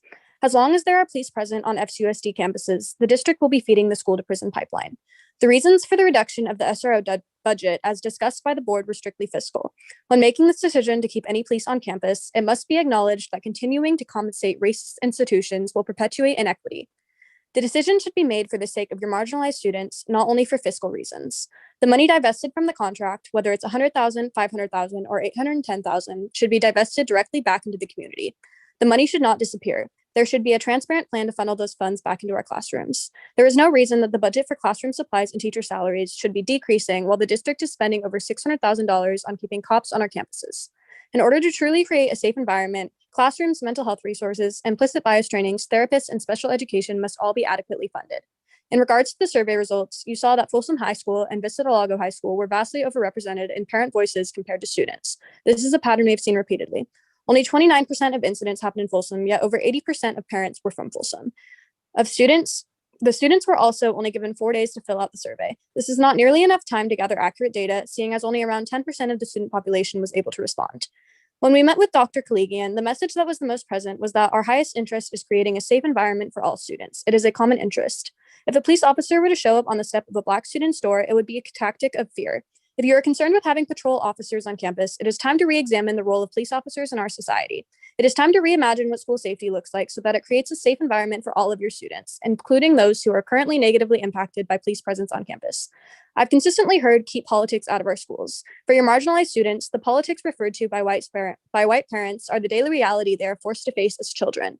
Once again, I encourage you to end all contracts with law enforcement for the 2021 to 2022 school year. Thank you. Thank you. Next speaker. Next, we have Diane.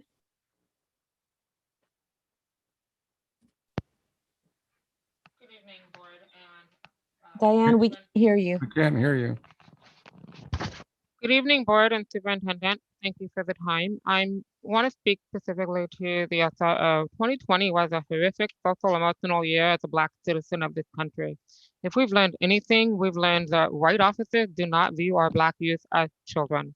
SROs are police officers. The data shows that white officers stop and interrogate Black people 5 times more than whites.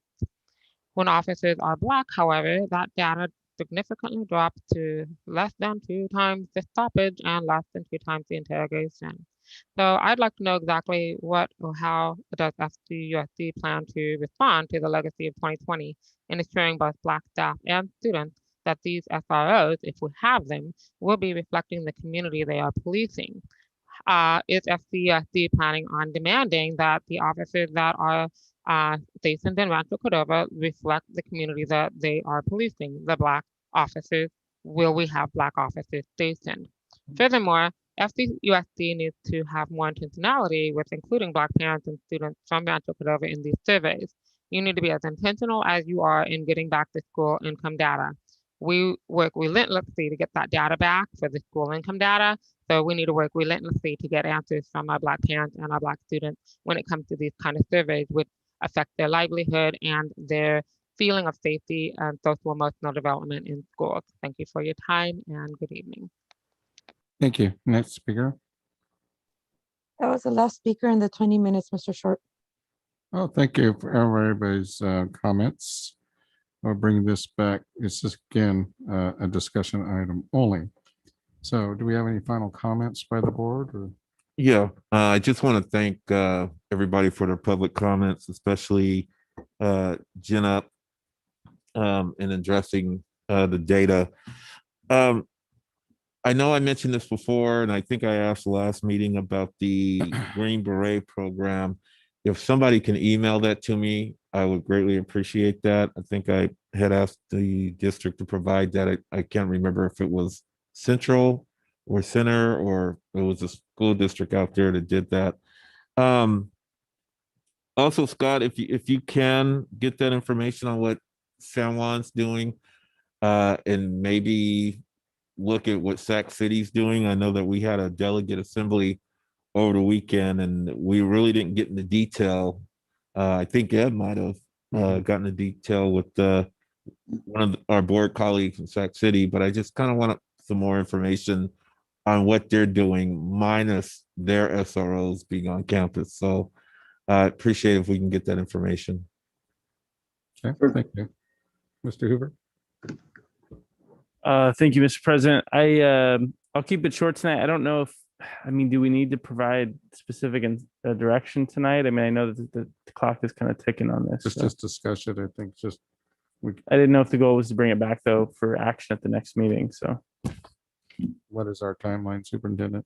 Yes, we will need to bring forward a recommendation for next year's contracts. As Ms. Crawford said earlier in the presentation, that information will be forthcoming at next week's Budget Advisory Committee meeting, and we would like to make a recommendation at the next board meeting for planning our budget, but also for our city partners to be planning their budget and knowing what those numbers are.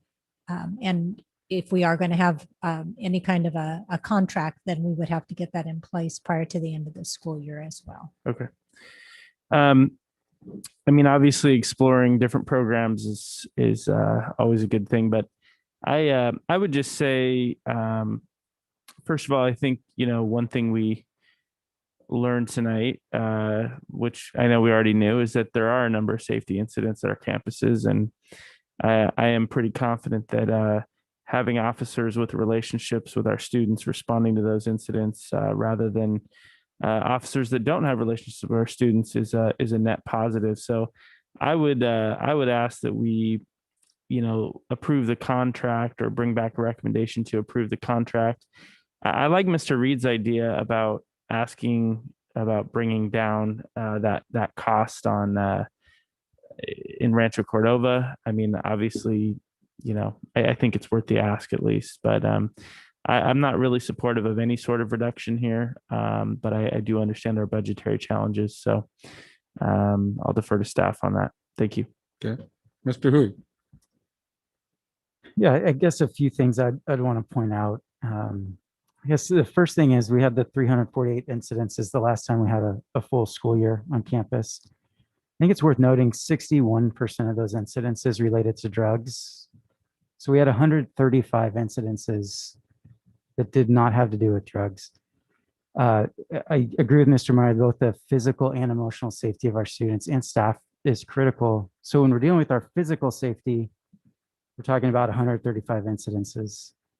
When we're talking about emotional safety, it gets even trickier, right? Because for many students, emotional safety is increased by having SROs around. And for many students, emotional safety is actually damaged by having SROs around. This is not an easy decision, I think, that's in front of us. I don't think it's as easy as saying, let's just take them all away. I agree with Ms. Crawford that this needs to be studied, that we need to know what we're going to do in order to provide the service that our SROs currently provide if we're going to talk about reduction. I guess where I get frustrated in that is that we have to make a decision in 2 weeks about what we're going to do. So at that point, we're kind of willfully being reactive and making a choice out of necessity rather than maybe what's best for everybody. Whatever the staff can do to get us the information about what that alternative plan could be, I think would be really important for our next meeting if we're going to have to decide what to do with these MOUs. As it stands right now, I would strongly consider looking at where the need actually is. If 70% of the need, physical need, safety needs are in Rancho Cordova, let's put our resources there rather than spending $250,000 to have SROs around in Folsom where we might not have as much of that need. Again, seeing those numbers broken down would be really helpful to make that decision at our next meeting. So as always, it's a lot to ask, a lot to create. But I just don't feel comfortable making decisions without that information, or I guess it feels a bit forced. So again, whatever the staff can do to get that to us, I would definitely appreciate it. And I'll look forward to having the discussion again in a couple of weeks. Okay. Allie? Yeah, I think it's hard because I respect GenUp and student advocates who speak out against SROs. and I fully appreciate their work and their dedication. However, I do believe that SROs are important in our schools. I haven't been too outspoken on this issue just because I don't think it's my place to speak out and represent the whole students of the district in this case, just because I've had different experiences based on my race than other students who are in the ethnic minority. And I didn't really want to overgeneralize my experiences to other students and drown out the voices of other students who want to speak. But I do want to commend Gen Up students for their participation in all of these meetings and their persistence and determination. I truly respect you all. And I do hope that we can continue to look at this issue, break down the data even more than we already have, and just think outside the box when it comes to SROs. Thank you. David? Yeah, I think we need to wrap this up. We have dragged this out for way too long, this decision. It's been 12 months now.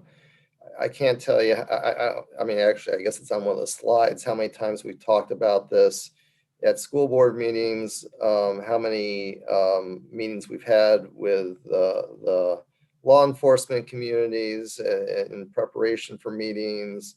We've done surveys, we've done reports, and every single time we have this conversation, we get another litany of questions from the school board to go back to staff to get the questions answered. I think, in my humble opinion, that all the school board members should send their final list of questions to the superintendent.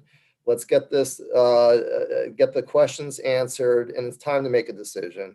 Whether folks are happy with the decision or not happy with the decision, the bottom line is we need to make a decision and be finished with this. So those are my comments. Thanks. Okay. And thank you, David. I think for clarity for the public, we did approve the contracts. This is coming up for the next fiscal years. So this is a decision for next. So I just want to make that understand. They have been approved, but now we're talking about 21, 22. So that's all. Okay. Any other final comments? This is discussion only. No, we'll move on. I think whatever staff could do, they heard our comments. So hopefully we can get some information on the next board meeting, make a decision. I greatly appreciate the help. Okay, moving on to discussion item C, first read revision to board policy. Oh, I'm sorry. Budget update B, the impact of the governor's May revise 2020, 21, 22. That might help a little bit here, right? All right. Do you have money? A little bit. Well, we've been hearing some optimistic news about the governor's May revise with ongoing dollars, one-time dollars, new initiatives. And I know there's a lot of trailer bill language being negotiated right now in Sacramento, but we do have the proposal. We did attend the school services workshop today, and Ms. Crawford has brought forward some of the slides from today's presentation. We did have a presentation also from CSBA, a little bit higher level, but this presentation from school services has more of the specifics, and Ms. Crawford's going to highlight those for us tonight. Thank you. And Dr. Kaligian said all of my opening remarks for me. So we will jump right into the themes for the May revise.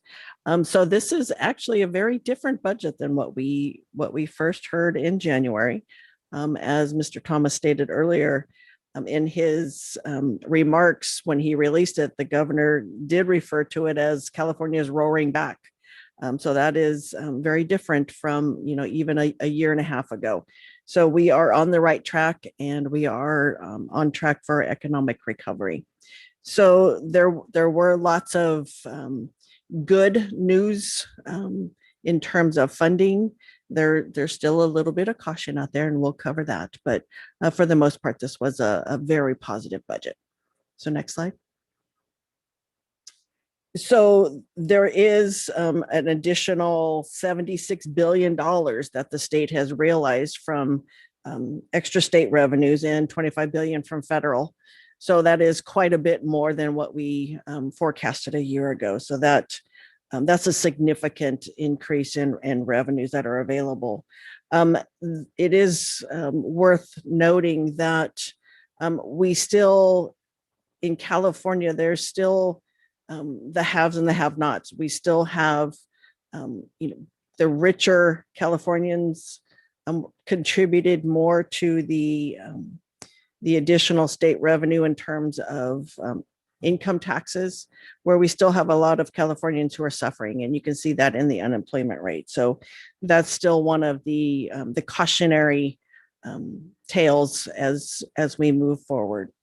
Next slide. So these are some of the risks to the budget. As you can see, there is still some concern about the stock market. There's some concern about possible inflation. And then there is concern that based on possible inflation, that this could spook investors. And as I said, those investors generate about 50% of the personal income tax revenue. So if they were to cash out, that would be a pretty big hit to the general fund as we move forward. So something to watch. And I'm sure there's lots of economists out there also watching this. So looking at our Prop 98 and funding for schools. So the Budget Act of 2020 included a promise known as a supplemental payment. And what that was intended to be was to increase the contribution to Prop 98 to bring the guarantee back from 38% to 40% of the state revenue. The May revised proposes to repeal that and not bring it back up to the 40%, except for about $2.3 billion, which is being earmarked for transitional kindergarten. And I have some slides coming up a little bit later that will talk a little bit about what the transitional plan is for universal kindergarten. Next. So this is a graph that shows where we were in January versus where we are with the May revise. So you'll see there's a significant increase, about 9.2% in terms of funding for education. Next. And this is what those dollars end up being. So you'll see just for LCFF, the increase for us was about $1.2 billion. The Prop 98 minimum guarantee, other than 1920, which did have a slight decrease, 2021 and 21-22 are pretty healthy increases. In addition to that, the COLAs have changed. And COLAs tend to change multiple times over the year. So for the statutory COLA, the governor's January budget had proposed 1.5. He's now proposing 1.7. Many of you probably have heard about the compounded COLA. So originally it was 3.84%. That has been increased to 4.05. And then when the mega COLA is applied to that, it's actually a 5.07%. The 5.07 does not apply to all programs. It only applies to LCFF. It will not apply to special education and some of our other categorical programs. So one of the proposals is related to the concentration grant. And there's proposed spending for ongoing funding, and it would be increasing the factor from a 50% to a 65%. Unfortunately, we do not receive the concentration grant. We only qualify at this point for supplemental. So we will be the only county or the only district in the county that does not receive this particular increased funding for the concentration grant. So looking at enrollment in ADA, and I've talked about this a couple times with the board. So as we look statewide, you'll see there's a pretty significant decline in enrollment from last year to this year. We've lost about 160,000 students statewide. We've seen a smaller trend over the years. So the 160,000 was a pretty big drop. So that is a concern as we all move forward. We can't expect that they will all come back. So this is something that we are really truly watching and making sure that we are prepared for that eventual decline in enrollment. So next. So we will have a reprieve for this next year, for the 21-22 year, because we are currently in a hold harmless situation for this current year. For next year, we will be facing a declining enrollment. We are down about 1,200 students this current year, and we're not projecting that all 1,200 will come back for this 21-22 year. But we will be held harmless. We will continue to receive funding based on last year's ADA, which is actually this year's ADA. So we will not face a decline in revenue based on a lower ADA or lower enrollment. Next. So, however, the bad news, there's always some bad news. We are looking at a cliff in 22-23. And that will be when that actual decline in enrollment hits our revenue. So we will be funded and we will only receive revenue based on actual ADA. So we are hoping that by that time, our students will all come back and we will have extra students and we will not have to face a declining enrollment situation. However, we have to be prepared for that situation if it were to happen. So there's lots of talk amongst districts up and down the state about being prepared and making sure that our budgets are multi-years prepare for that, and making sure that all of our stakeholders understand that that is a real possibility as we move forward. So next. So special ed, as I said, their COLA will only be 4.05%. They will not receive that mega COLA of 5.07. It's still about a $25 per ADA increase. So it's still it's in the right direction. It's still an increase. There's still a lot more needed in terms of revenue and our mandated services, but every little bit helps. There's also an additional proposal for early intervention, which is for our preschoolers with disabilities. So this is our younger students aged 3 to 5. There's also some federal special education funds that have been proposed in the American Rescue Plan. We don't have a lot of detail on this. We don't know how it will be allocated to districts. We don't know if it will be a per student. We're just not sure about how these dollars will flow. So there will be more information to come, and we'll share that with the board when we do receive more information. So this is a slide that talks a little bit about the one-time savings that we have right now. And all districts up and down the state are experiencing this because of school closure last March, and pretty much for the majority of this current school year. We've had savings in terms of vacant positions, whether it's teacher positions, our support, classified support, our instructional aides. We've definitely had a decrease in our transportation services, and even in our non-public schools and our non-public agencies.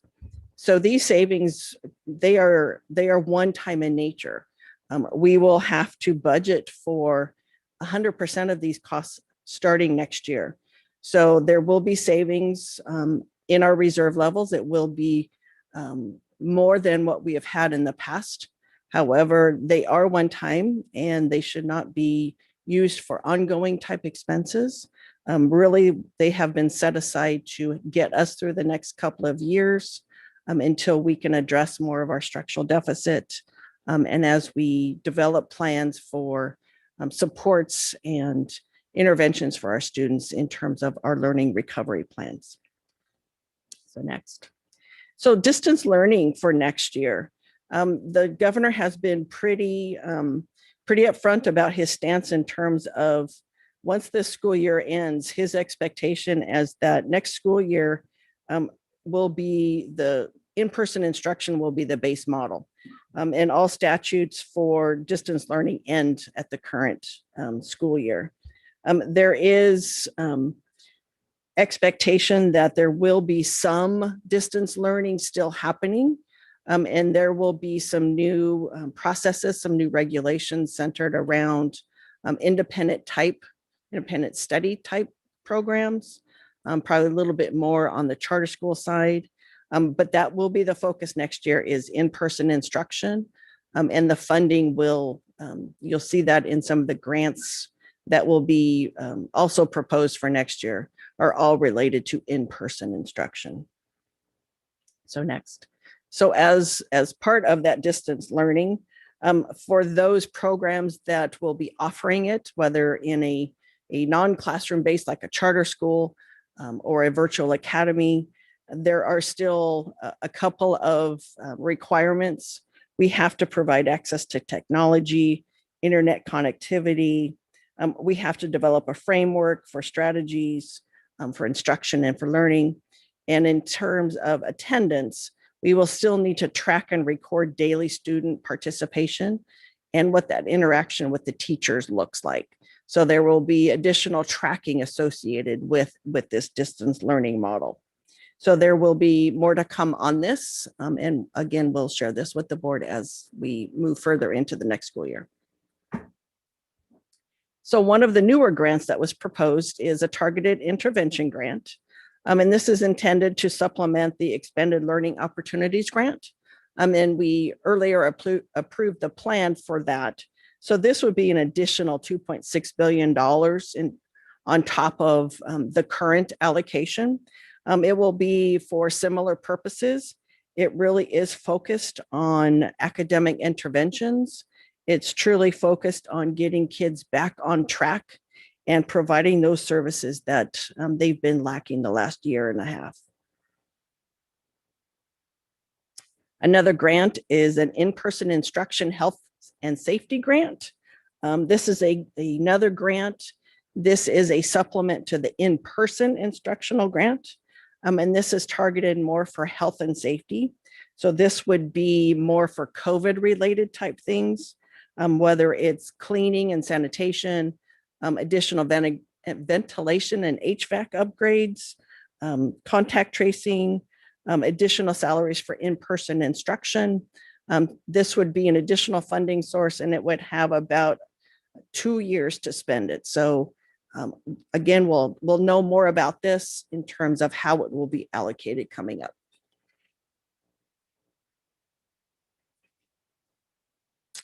This is a okay, I'm losing my voice. So for summer and after school programs, there's another proposal for a no cost after school and summer program for elementary schools.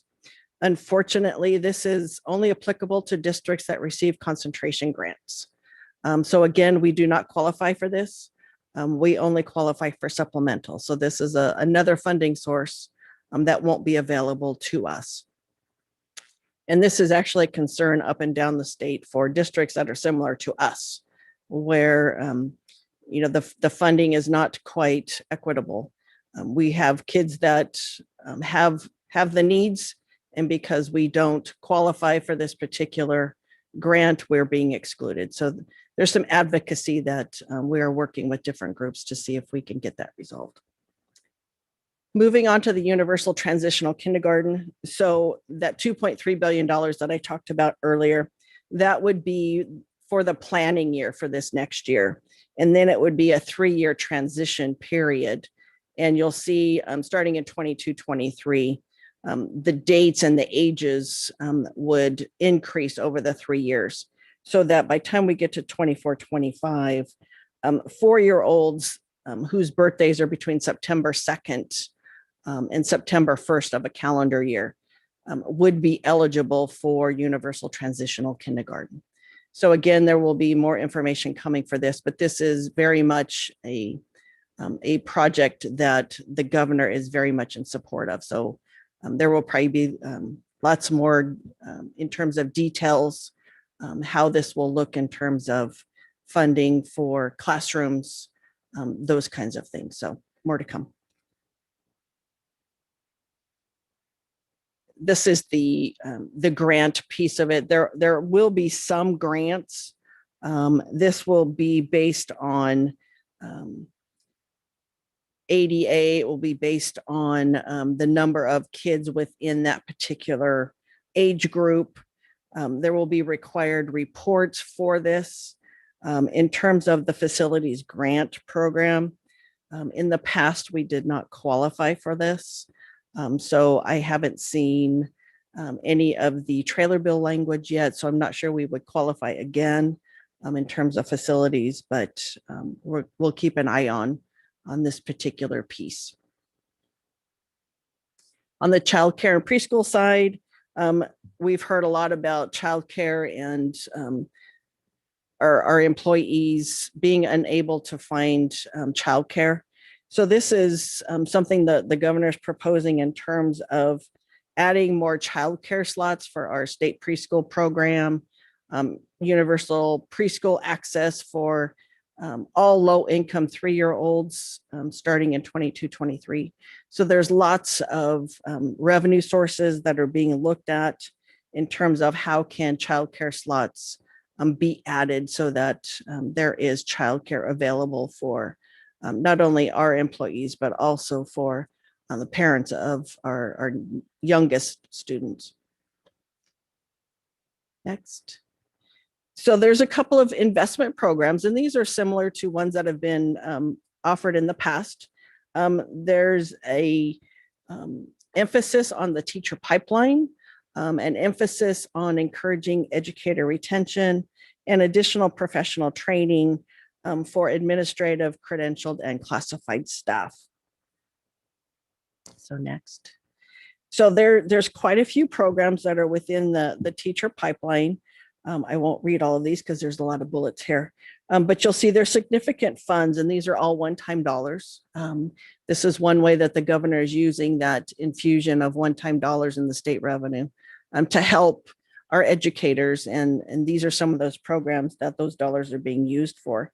But you'll see that these are for teachers as well as classified. I'm trying to address the shortage that we see coming up and keeping the educators that we do have currently. And these are some additional programs looking at teacher residency programs, looking at credential fee waivers for our newest teachers coming into the workforce. So there's lots of different ways that the governor has proposed to invest in our educators. And then looking at retention and training, there's some different CTE type things, looking at computer science, looking at some of our national board certified teachers for our higher poverty schools, some state matching funds for classified summer assistance for our classified employees. Next.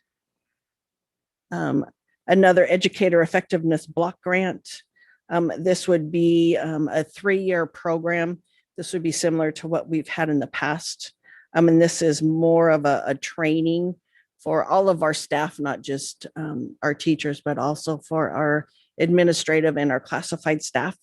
And this is for engaging our students, restorative practice, implicit bias training, also some additional leadership training, and then additional cultural type funding for training in those areas. So lots of different investments that are being offered in the latest budget proposal. Next. So on the early education side, there's some early education professional development block grants, and this is for inclusive classrooms. And then again, similar to the educator training areas in the previous slide, there's additional training for our state preschool program, transitional kindergarten, and our kindergarten, along the lines of the restorative practices, our social emotional learning, trauma-informed practices, training available for those lower grade levels. Community schools, the governor has proposed this in the past. He's proposing it again. It is a one-time investment to expand our existing community schools. And this would be looking at kind of an integrated type, full service, one-stop shop kind of community school. So there are additional dollars for that. Next. And then on the child nutrition side, there is a proposal out there to provide more subsidized school meals. And this would be trying to get more meals to the students that need them most. And this would be both breakfast and lunch, and also trying to reduce that burden of collecting those school meal applications. All of our sites are aware of how hard it is to collect those applications from our families. And so they're looking at ways that we can make that much easier than it currently is. In addition, the proposal is looking at funding for kitchen infrastructure upgrades. This would be hugely helpful for us in terms of some of our older sites. We have some very old kitchens that could really use some upgrades. So this would be really helpful. And then an additional funding for training. There will be, it's about, overall, it's $100 million. It's about 80% of that would be for infrastructure and 20% would be for training. Next. Next slide. And then additional proposals. There was a lot of proposals in this. There's also an initiative up and down the state in terms of expanding broadband. Many of our rural areas are still not able to get decent internet service. So there's quite a push for that. So there's a pretty big initiative out there. And then still focusing on our mental health and our SEL needs for our students and our staff. So looking at behavior, looking at depression, anxiety, disorders, and looking at all ages up to 25 years of age. There's a college savings account being proposed. Again, this is one-time funding, and this would be about $2 billion for the unduplicated or underserved population that we have. So this would be a way for them to receive funding for future college careers. On the multi-year projections, so this was a good slide to show, what they are and what they are not. The multi-year projections really are assumptions based on what we know right now. They will change tomorrow. They'll change in an hour. They are not a crystal ball, even though I wish they were a crystal ball because I could really use one right now. And it's really not to tell us how wrong we were. It's really just, it's a forecast based on what we know. It's not, we can't predict the future. So it's the best we can do with what we have at the time. So this was just a good visual of what the multi-year projections really are. So next. In terms of the dartboard, this is the changes from the January proposal to the May proposal. So in terms of the COLA, you'll see we had originally started with a 3.84%. We're now looking at a 5.07 for next year. For the second year, we had originally estimated a 1.28%. It's now looking to be closer to a 2.48. And then in terms of the third year, the 23-24, instead of a 1.61, it's pretty close to a 3.11%. So in terms of positive good news, the May revise did have a lot of it. So we will be revising all of our multi-year projections with these revised COLAs, and we'll be bringing that back to the board. Some of the impacts on those multi-year projections, that mega COLA, which is good news, as I said. We will not qualify for the concentration. We still are working on plans for our one-time federal dollars and our state dollars, trying to make sure we keep those separated from our truly ongoing revenues and expenses, and making sure that we communicate that. For next year, we are facing an unemployment insurance increase imposed on us from the state. There are increases in the CalSTRS rates. Some of the, with the new time, with the one-time funds, there will be some additional positions added in terms of services and supports that are needed for our students and to provide them with what they need. So that will impact our multi-year projections. And then we'll have to look at, once those dollars expire, what happens with those positions? Do they become part of the general fund? Or, do we look at revamping what those services and supports look like? Next. So our average reserve levels for 1920, so when we closed the books last year, this is pretty much what the average is for the type of school districts up and down the state. So for unified districts, the average is about 8.82. For us, we were at 15.8. So we were just slightly below the average, but most districts did have higher reserves. And that was mainly due to the school closures in March. We had unexpended budgets simply because school was not open. So their supplies were not being purchased, vacancies weren't being filled, we weren't running buses, those kinds of things. So those increased our revenues and increased our reserve levels. Next. So this is just a recap of what some of those reserves are for. We've experienced downturns in the past and reserves have helped us. We are looking at a declining enrollment situation. So those reserves, those set-asides that we have, those are being set aside to alleviate that huge cliff that I talked about. Cash deferrals, we still will be having some cash deferral in the next year, and not as much as we had anticipated back in January, but we will still have some cash deferrals. Deficit spending, you've heard me talk about that. And then labor unrest would be another use of those reserves.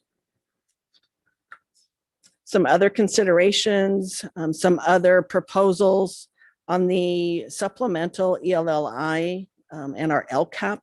The latest proposal is any carryover dollars that are generated with those supplemental dollars must be used for the students that generate it. So it would still be required to be used to increase or improve services.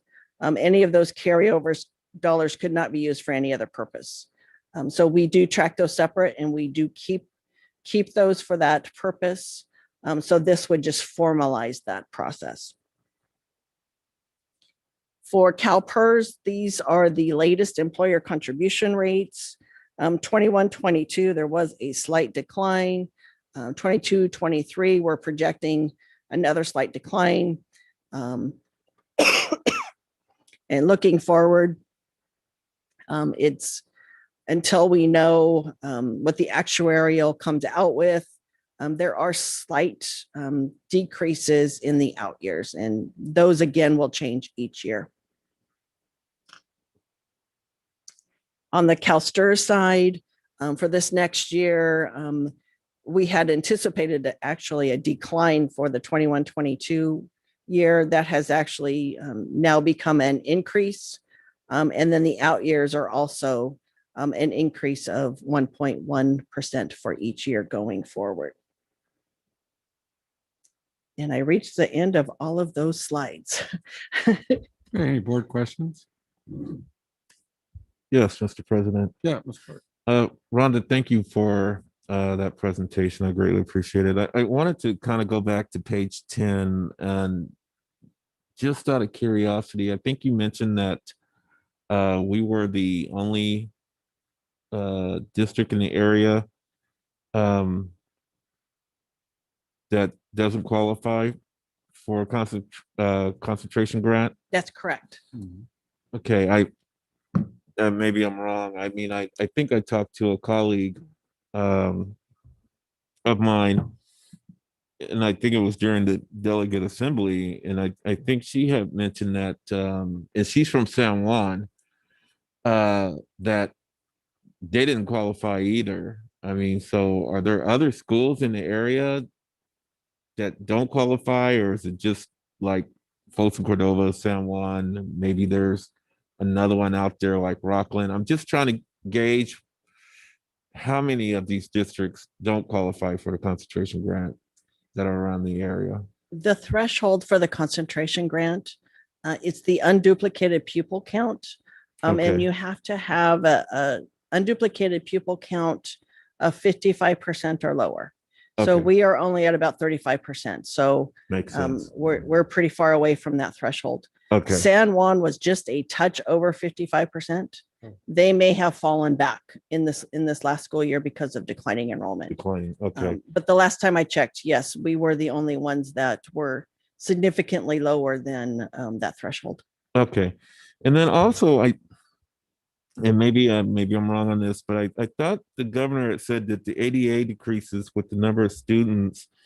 The amount per student will increase as the state will still have to give 40% to schools regardless of the number.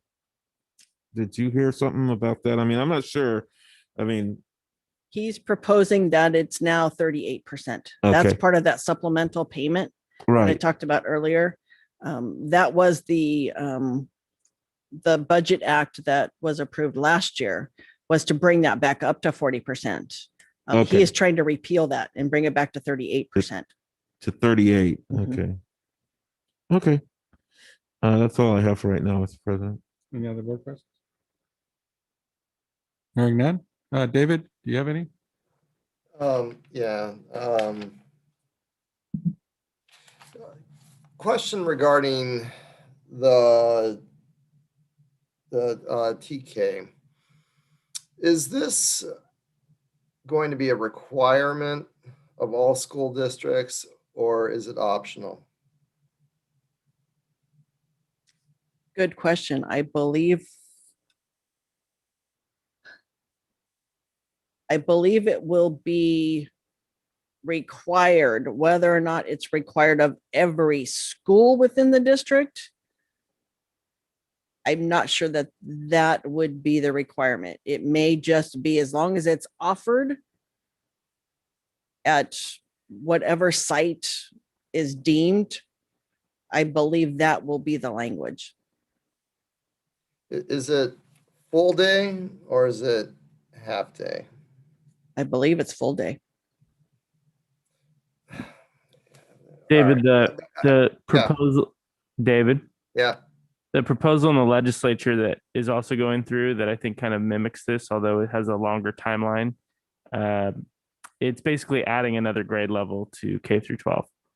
And it's not, though, going to be compulsory, similar to kindergarten. So you don't have to go, but. Yeah, because California schools are just so great. We're at the bottom 20% of all schools in the country. So rather than use the money to improve public education in K-12, we're going to expand it into other areas. And all right, great. All right. So anyway, to quote Admiral Akbar, this is a trap. I mean, this is ridiculous. And we're putting how many businesses out of business because the governor wants to expand a failing education system or expand it to other areas without focusing on where he should be focusing on, which is, our current requirements of K-12. All right. Is there any funding for full day kindergarten in the governor's pipe dream here? Not that was presented. Great. So we're going to have full day TK, but we're going to have half day kindergarten. That makes a lot of sense. Yeah, whatever. Okay, that's all I have. Thank you, David, for that editorial. I'll probably reserve my questions for now. It's pretty late, but I appreciate the presentation, Rhonda, and I might have some more in the future. All right. Do we have any public comment? Or Ali, do you have any? No. Yeah, public? Bring it back. No, Mr. Short. Yeah, yes. Okay. It's just discussion items. So Appreciate the presentation. I think our final item to discussion here is first read revision to board policy BB 7210 facilities financing. Superintendent? Yes, the policy here is reflecting new language for funding facilities in the most cost-efficient way, and it reflects also new audit requirements. And it's a first read, and we'll come back to the board at the next meeting. Okay, any board questions? No. David? No? Okay, we'll bring it back. That's pretty much it on that one. Any public comment on that? No? No, Mr. Short. All right, we can move on to the information. It's a modernization construction update. That would be Matt, if that's there for information. We don't really need to talk about it. You can go there, read it, look at it. Reports of Board of Education. It's getting late, Mr. Hoover. Oh, that would be from Superintendent. Superintendent. Sorry. Thank you, President Short. You know, this year has brought about so much change, but there are some constants that remain. And I want to commend our students for the way that they're ending the school year with some of the celebrations and performances and ways to still acknowledge the great things that they've done over the past year. And I want to thank the staff that have worked with our students, but I'm thinking specifically of visual and performing arts and music and drumline and drama. And the list goes on and on. Maybe it's not being held in the Performing Arts Center right now. It will in the future, but our students have still been assembling and practicing virtually, and some of those performances have been live as we've ended the school year. So kudos to our students for not giving up and finding new ways to continue to demonstrate everything that they've learned over the course of the year. I also want to acknowledge all the folks from the special ed team, our staff, and our parents, certificated, classified, administrative, general ed, special ed staff that were honored last night at the Excellence in Education Awards. That's always a wonderful way to end the school year as well. So Ms. Wessinger, thank you to you and your team for that celebration and all those folks that were honored last night.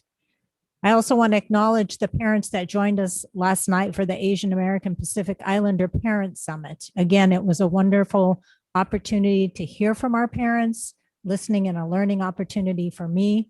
And this concludes our parent summits that we've had. And again, I think we use this information as we continue to look at our LCAP goals and our professional development and our curriculum and materials and our training, and use that as we're moving forward into the next school year. In the personnel action form tonight, it was a very long report, and that it was a long report because I think we've got over 600 staff that were approved tonight to work on our extended school year or our summer school program.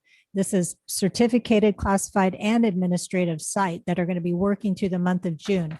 And I want our board to know that not all districts have been able to recruit at the level that we have in Folsom Cordova for this expanded school year.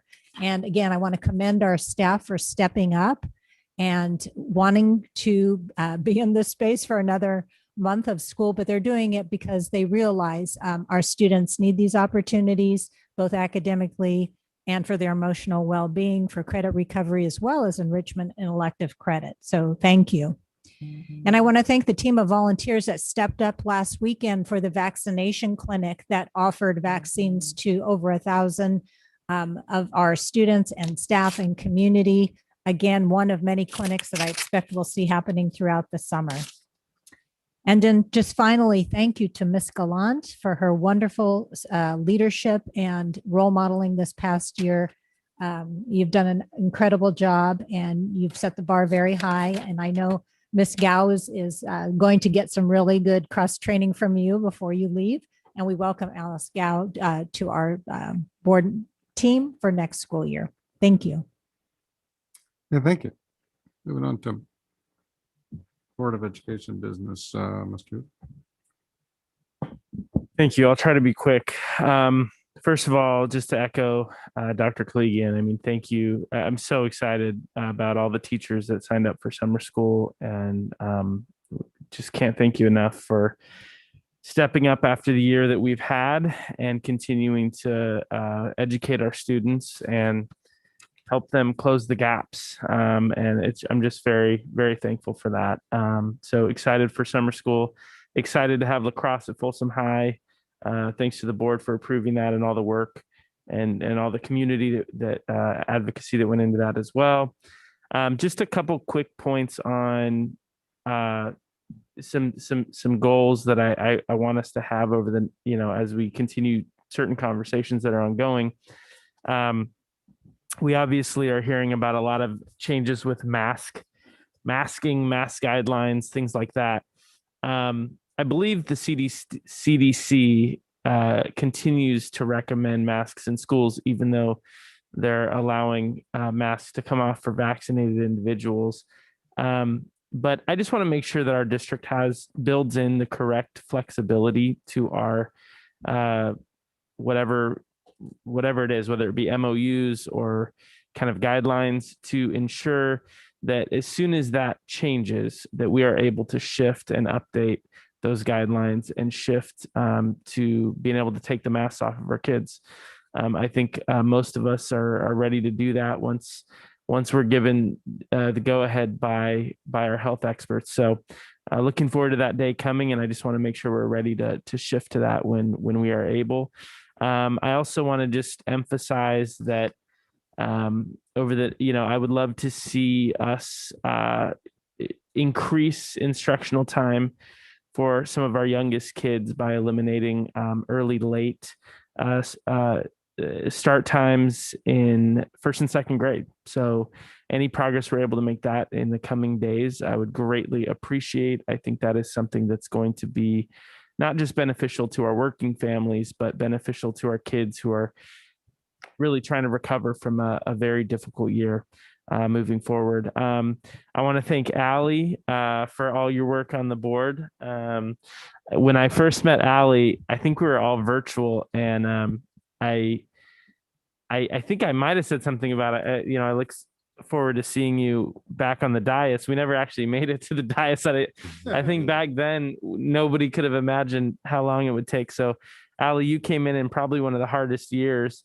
any student board member will ever have to really deal with, and you did just a fabulous job. And I'm just glad that we've had you along for the ride. And I look forward to the graduations coming up, and I know my kids are looking forward to the school year being done, but I'm really excited to attend some graduation. So that's it for me. Thanks. Thank you. David. Thanks. Yeah, Ali, my sincere apologies for not being able to be there for your last meeting. I have to tell you that as a student board member, I found the way you thought about things and the questions you asked very refreshing. We've actually have had two incredibly awesome student representatives on the school board in a row between you and Scarlett. Not to suggest that the prior ones weren't great as well, but I'll tell you the thing that I personally have found that both Scarlett and yourself have, and that's tenacity and willing to make your opinions known, even if those opinions do not or are not shared with some, or well, I don't know if we ever got to all the board members, but at least some of the board members. I have been watching before I was even on the school board in 2018. I was watching school board meetings for quite a number of years, and the one thing that I observed on the role of the student board member is they often tended to be fairly quiet and kind of got along with whatever the position of the school board members are. And I wasn't entirely certain that was their views, but maybe they just didn't feel comfortable sharing their views. And the fact that you and Scarlett spoke up and really became a strong voice on behalf of the students is a real testament. And so I hope you'll pass that tenacity on to Alice, and we'll see the same thing there, because the role of the student board member is so important for us old people to hear what the students are thinking firsthand through their representative. So again, my apologies, I'm not there. I'm only Disneyland is, or Disney World's only a mile that way, but I haven't been out of the hotel in the last 3 days at my conference. So, but anyway, that's.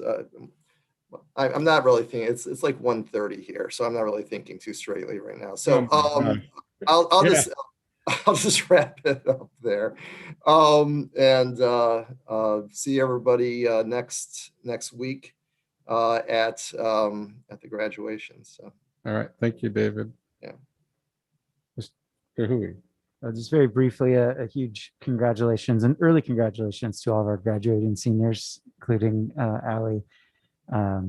Hope you all get some time to enjoy, soak in this next week and a half, and certainly find some time afterwards to process what this last year, let alone the last 12 years have meant for you. So proud of all of you who have made it through this. And Allie, thank you for leading us on this board, and what everybody's been saying, what it looks like to stick up for your thoughts, your views, to be bold with them, and let alone other things like the arts.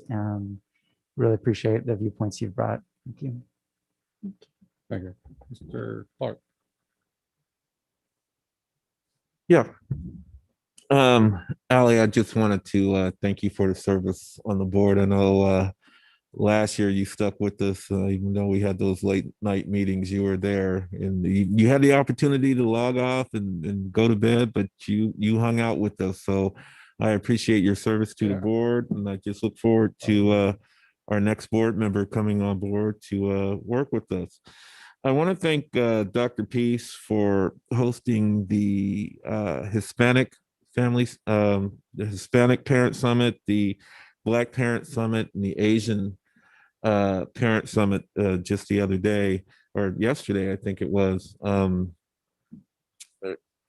Maybe next time around, and this is just an idea, that maybe we have a multicultural parent,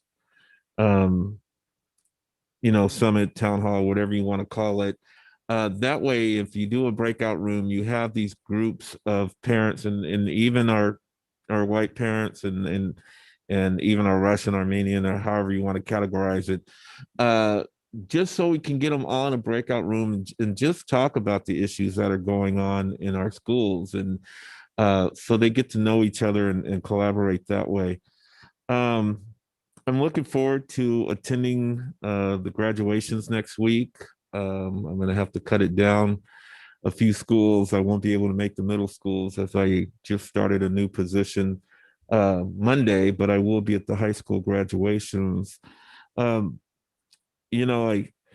kind of complained to the city of Rancho Cordova about having their state of the city on the same night as board meetings, and from what I understand, that they're going to have it on a different night. So hopefully we'll be there. But that's what I'm trying to get into. Is I know that Cordova and Vista are the same nights. Can we work on getting those on different nights next year? I think I've been talking about that for the past 4 years, but it just makes it really hard, especially for me, because now I have to alternate Cordova, Vista, and I've been doing that, and this year it's going to be Vista. But now I wanted to talk about our classified certificated staff. Driving up today, and I saw the sea of red and the sea of blue, and it's like, they just showed solidarity, and that's what unions and associations are about. You know, I don't have a problem walking through the front door, walking through a crowd of teachers that are obviously tired, obviously frustrated, obviously burnt out. And now the new word is undervalued. And I just want to correct them on that.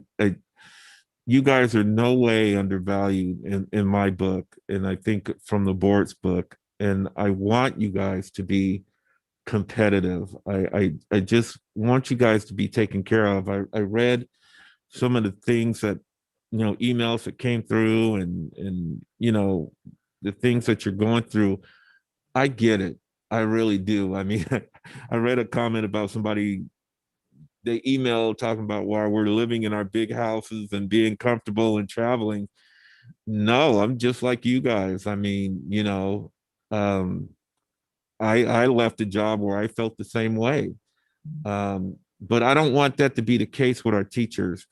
I know you're frustrated. I know you're tired, and I know that you're probably burnt out, but you guys mean the world to me.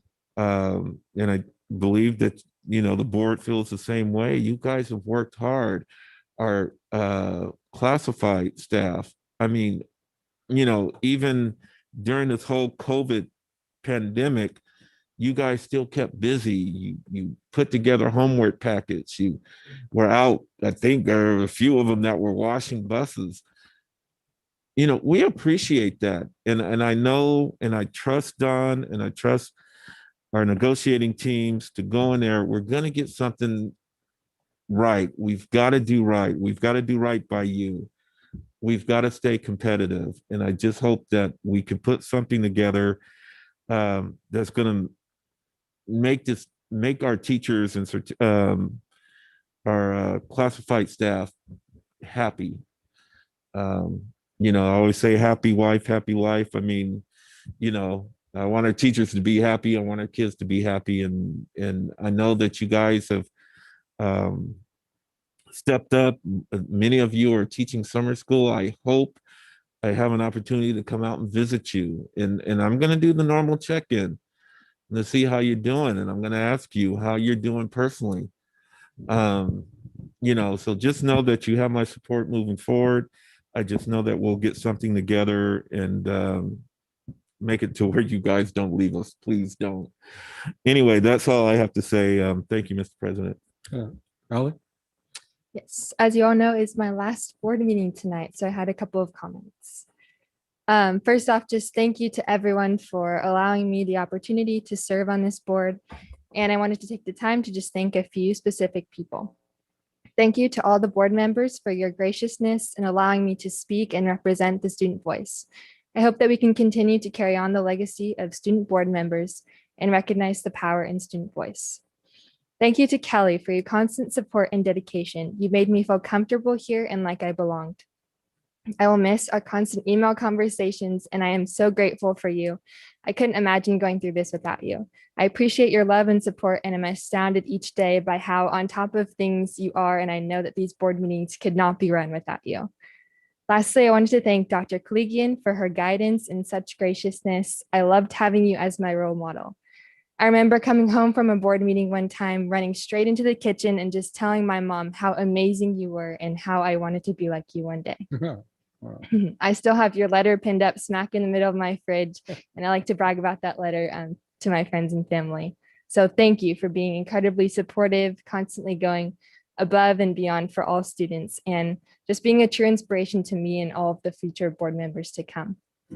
I can honestly say that being a student board member was nothing like I expected, and I didn't really know what I was signing up for, but this position has changed my life in such a positive way.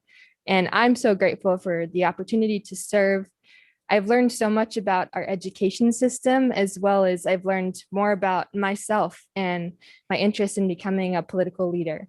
I've learned that you have to stand up for what you believe in, even if it's the unpopular opinion at the time.